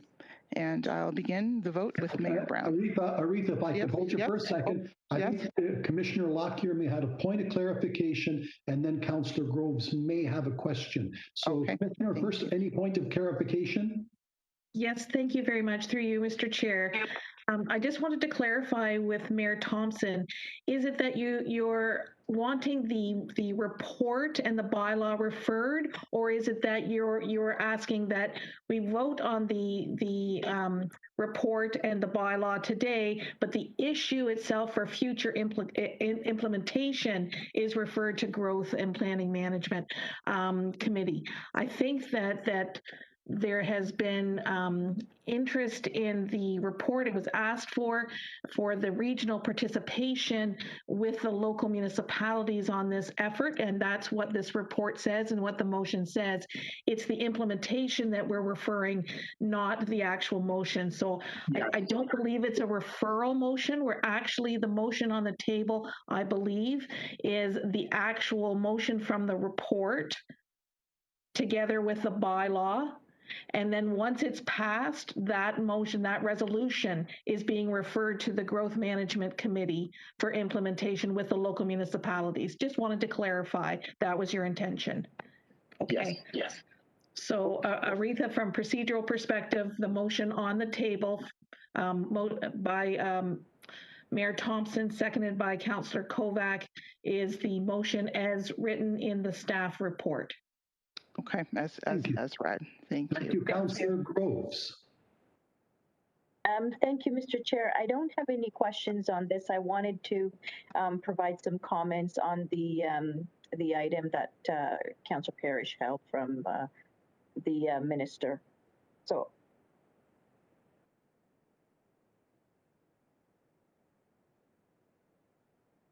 Can't hear you. Oh, sorry, Madam Clerk. I'll come back to that, Councillor. Under other business, I'll let you speak to it again. Let's conduct the vote on this matter now. Over to you, Madam Clerk. Thank you, Mr. Chair. And I'll begin with Mayor Brown. Yes. Mayor Brown in favor. Councillor Carlson? Yes. Councillor Carlson in favor. Mayor Crombie? Yes. Mayor Crombie? Yes. Mayor Crombie in favor. Councillor Demurla, I believe, had to leave the meeting. Councillor Dasco. Yes. Councillor Dasco in favor. Councillor Dillon. Councillor Dillon. Councillor Downey. Favor. Councillor Downey in favor. Councillor Fonseca. Yes, in favor. Councillor Fonseca in favor. Councillor Fortini. Yes, in favor. Councillor Fortini in favor. Councillor Groves. Yes, in favor. Councillor Groves in favor. Councillor Innes. In favor. Councillor Innes in favor. Councillor Kovac. Yes, in favor. Councillor Kovac in favor. Councillor Mahoney. Yes, thank you. Councillor Mahoney in favor. Councillor McFadden. Yes, in favor. Councillor McFadden in favor. Councillor Medeiros. In favor. Councillor Medeiros in favor. Councillor Paleshi. In favor. Councillor Paleshi in favor. Councillor Parrish. Yes. Councillor Parrish in favor. Councillor Raz. Yes. Councillor Raz in favor. Councillor Sato. Yes. Councillor Sato in favor. Councillor Santos. Yes. Councillor Santos in favor. Councillor Sinclair. In favor. Councillor Sinclair in favor. Councillor Starr. In favor. Councillor Starr in favor. Mayor Thompson. In favor. Mayor Thompson in favor. Councillor Vicente. Yes, in favor. Councillor Vicente in favor. And that carries. Thank you. Thank you. That brings Mr. Chair, sorry, it's Councillor Raz. I just have a point of order. Item 17.1 that I referred to the Government Relations Committee was an error, and if we could move that today, because it was we had already dealt with it at Government Relations. So my apologies for the mistake. So we want that dealt with today. Yes, please. So Madam Clerk, to deal with 17.1, over to you. Okay.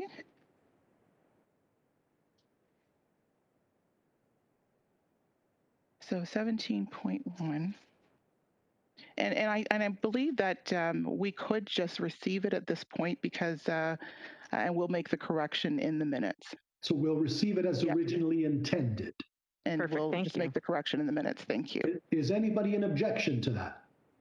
That's resolved. Thank you all. That carries. Okay, and I said I went on to other business, councillor inquiries. Councillor Groves, I acknowledged you wanted to speak on an item on the agenda. Go ahead. Thank you, Mr. Chair. And I just wanted to speak on the letter from Minister Clark regarding the PZ lands in Bolton. I don't know how you communicate this to Mr. Clark, Chair Ainika, but you know, my community continues to oppose these PZ lands and this designation that he's put on that area. We don't recall any consultation with our community. And I know that in the letter to Mayor Thompson, Mr. Clark indicated that Caledon, this was at Caledon's request. Bolton had no say, no participation in any discussion on those PZ lands. Also, you know, the fact that this BREZ has been around for a long time, and it's called a residential expansion study, and a lot of work had gone into it, and a lot of money had been spent on this study, both at the town and at the region. I'm quite frankly, I'm very disappointed that Minister Clark decided to come along and put those lands into employment zones without, again, consultation from with our community in Bolton, which will be most impacted by this. So I don't know how you incorporate that in your communication to him, Mr. Chair, but I will leave that up to you. Thank you. Okay, thank you. Are there any other inquiries from councillors or notices? If not, I have no notices of motion. So Madam Clerk, over to you with regards to the bylaws, and you can take us into the in-camera for just that one item. Mr. Chair, I think Councillor McFadden had her hand up. I'm sorry, Sue. Did you have Thank something? you. Go ahead. I did have my hand up. Under announcements, I would just like to publicly congratulate Mayor Brown and his family on the birth of their brand new daughter, Savannah, and welcome her to our little family. So congratulations, Mayor Brown. Well said. Thank you very much, Councillor McFadden. Well said. Councillor Innes. I just wanted to say on behalf of the TRC, a big thank you to Peel Council. Today we announced that we acquired 155 acres in addition to Albion Hills Conservation Park, and that was predominantly through the funding support through our Greenlands acquisition program. So on behalf of the TRCA and in particular the Caledon community and the ward that I represent, a very big thank you to all of you around this table for making that possible. These lands are highly environmentally sensitive and will be protected for generations to come. And this is a huge accomplishment. And on Earth Day of all days, to make the announcement and the fact that Albion Hills, which a lot of people don't know, is actually the first conservation park in Ontario. It is the oldest park. And today, because of the support of this council, we've added 155 acres to that park. So thank you very much, everyone. Wonderful. Seeing no other inquiries, Madam Clerk, over to you for the bylaws. Thank you, Mr. Chair. I've got a motion moved by Councillor Sinclair and seconded by Councillor McFadden that the bylaws listed on the April 22nd, 2021 Regional Council agenda, being bylaws 27, 2021 to 29, 2021, inclusive, be given the required number of readings, taken as read, signed by the regional chair and the deputy regional clerk, and the corporate seal be affixed thereto. Are there any objections?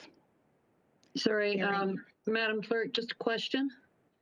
On the bylaws 23.1 and 23.2, because it doesn't say the wording in the bylaw, but as long as it does, those are the ones that were changed, the ward number. Okay. So I just wanted to make sure that the bylaw itself doesn't state the wrong ward. Thank you, Councillor Sato, and we'll ensure that if there are, the clerk is able to make some minor changes. So if there are any changes that need to be made, we can do that prior to enactment. Thank you. All right. Okay, so are there any objections? Hearing none, that motion carries.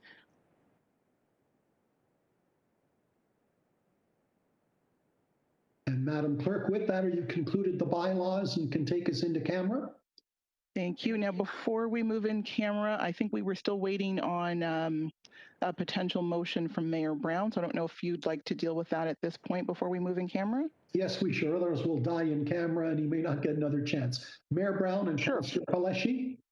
Yes, I would just say, as per Dr. Lowe's comment, that it would be helpful that we, that the chair of Regional Council write a letter to the federal government asking for greater restrictions of air travel given the entry of variants into Canada. I would be happy. And this was Councillor Peleshi's suggestion at our council table. Yes. A year ago, and then again yesterday. So in fairness, if I could just ask him, is that wording consistent with what you had advocated? Councillor Peleshi? Thank you, Mr. Chair. Thank you, Mayor Brown. I think so. I think that I would love to see all three mayors sign that message sent up to the Prime Minister with you, Mr. Chair, as well. I think that speaks volumes in having that at the Region of Peel. Okay, I have a list. It is Crombie and Starr. Mayor Crombie. Well, I don't object to personal travel, but there are a whole lot of other reasons people do come from India, including cargo filled with vaccine. We are procuring much of our vaccine from India right now. The AstraZeneca that we're getting is from India. So I think you have to be very cautious on eliminating all flights.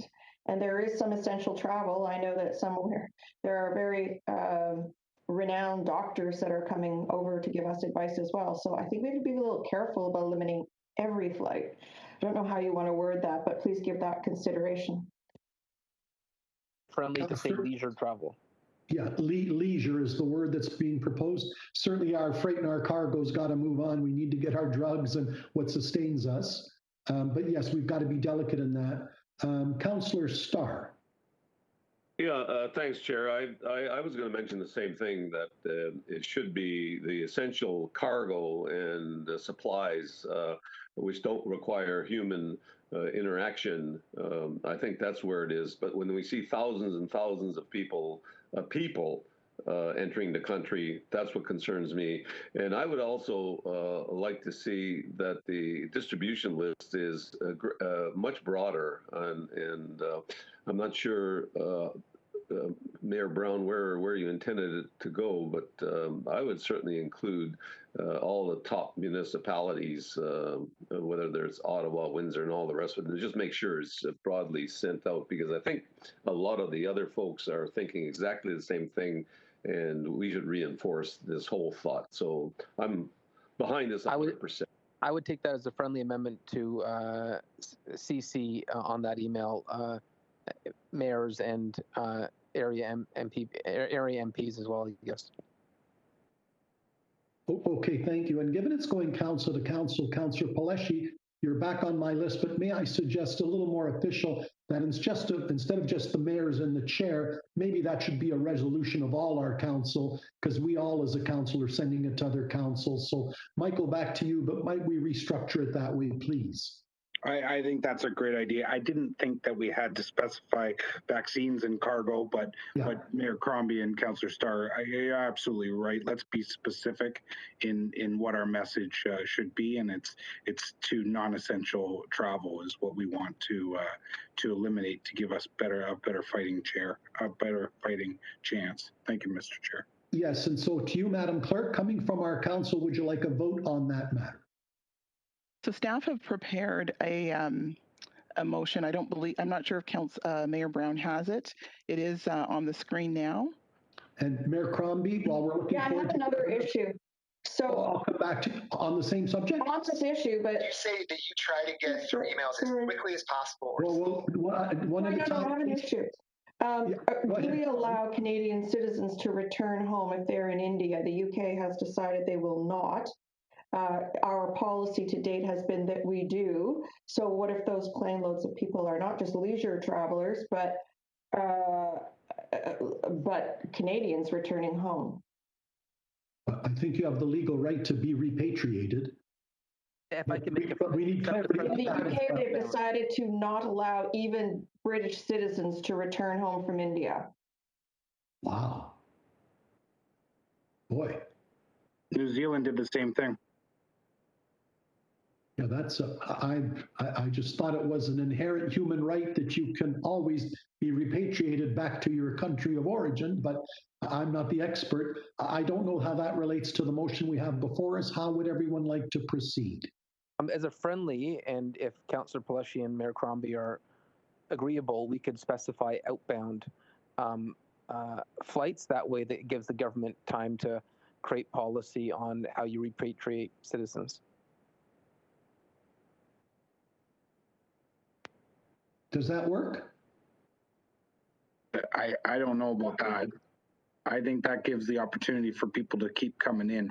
I think we give, I think it's so important that the federal government close the airports to non-essential travel. If you're out of the country, just like the Prime Minister said when he closed off all the sun destinations, if you're out of the country, come back to Canada, because we're shutting the border down. People are dying, right? So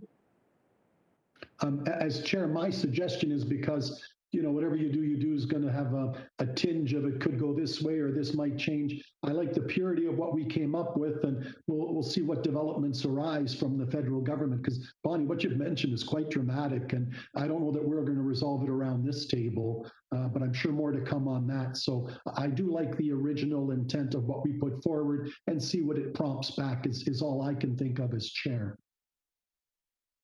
Okay. Okay, Madam Clerk, thank you. Good discussion. Madam Clerk, the vote over to you. Thank you, Mr. Chair. So the motion is on the screen for council, and I'll just read the last clauses. Therefore, be it resolved that the regional chair, on behalf of regional council, write to the Prime Minister and the Federal Minister of Transport to request that all non-essential travel from interprovincial and international hotspot destinations to Toronto Pearson International Airport be suspended until the threat of transmission of COVID-19, including the emerging variants, is sufficiently addressed, and requests that the federal government immediately develop and implement an effective strategy to prevent the transmission of COVID-19 from all destinations, and further that copies of this resolution be shared with Peel area MPs and the Premier of Ontario and Peel area MPPs for their awareness and support. And I'll begin the vote with Mayor Brown. Yes. Mayor Brown in favor. Councillor Carlson? Yes. Councillor Carlson in favor. Mayor Crombie? Yes. Mayor Crombie in favor. Councillor Demerla? Actually, Councillor Demerla has had to leave. Councillor Dasco? Yes. Councillor Dasco in favor. Councillor Dillon? Councillor Dillon? Councillor Downey? In favor. Councillor Downey in favor. Councillor Fonseca? In favor. Councillor Fonseca in favor. Councillor Fortini? In favor. Councillor Fortini in favor. Councillor Groves? In favor. Councillor Groves in favor. Councillor Innes? In favor. Councillor Innes in favor. Councillor Kovac? In favor. Councillor Kovac in favor. Councillor Mahoney? Yes, in favor. Councillor Mahoney in favor. Councillor McFadden? Yes, in favor. Councillor McFadden in favor. Councillor Medeiros? in favor. Councillor Medeiros in favor. Councillor Palashi? In favor. Councillor Palashi in favor. Councillor Parrish? Yes. Councillor Parrish in favor. Councillor Raz? Yes. Councillor Raz in favor. Councillor Sado? Yes. Councillor Sado in favor. Councillor Santos? Councillor Santos? Councillor Sinclair?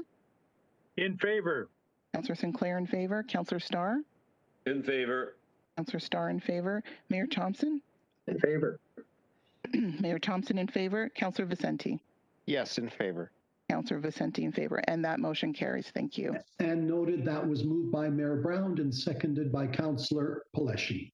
With that, Madam Clerk, I think that exhausts the out of camera. Over to you.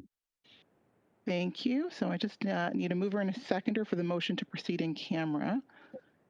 See Councillor Sinclair and Councillor McFadden.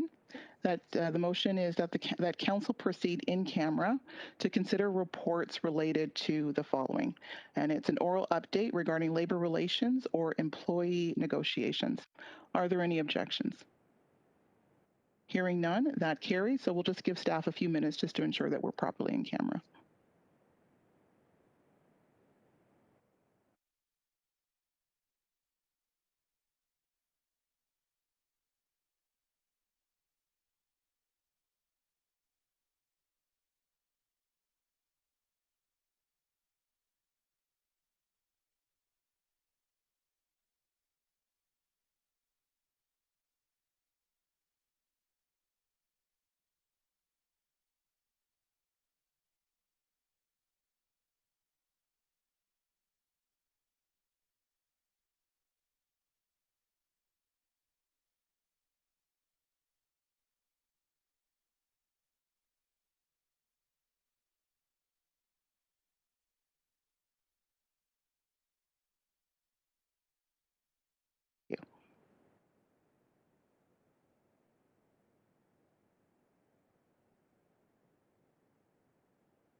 Okay, so I'm advised we are out of camera. So Madam Clerk, over to you to bring it home for the final concluding bylaws and procedural matters that we need addressed.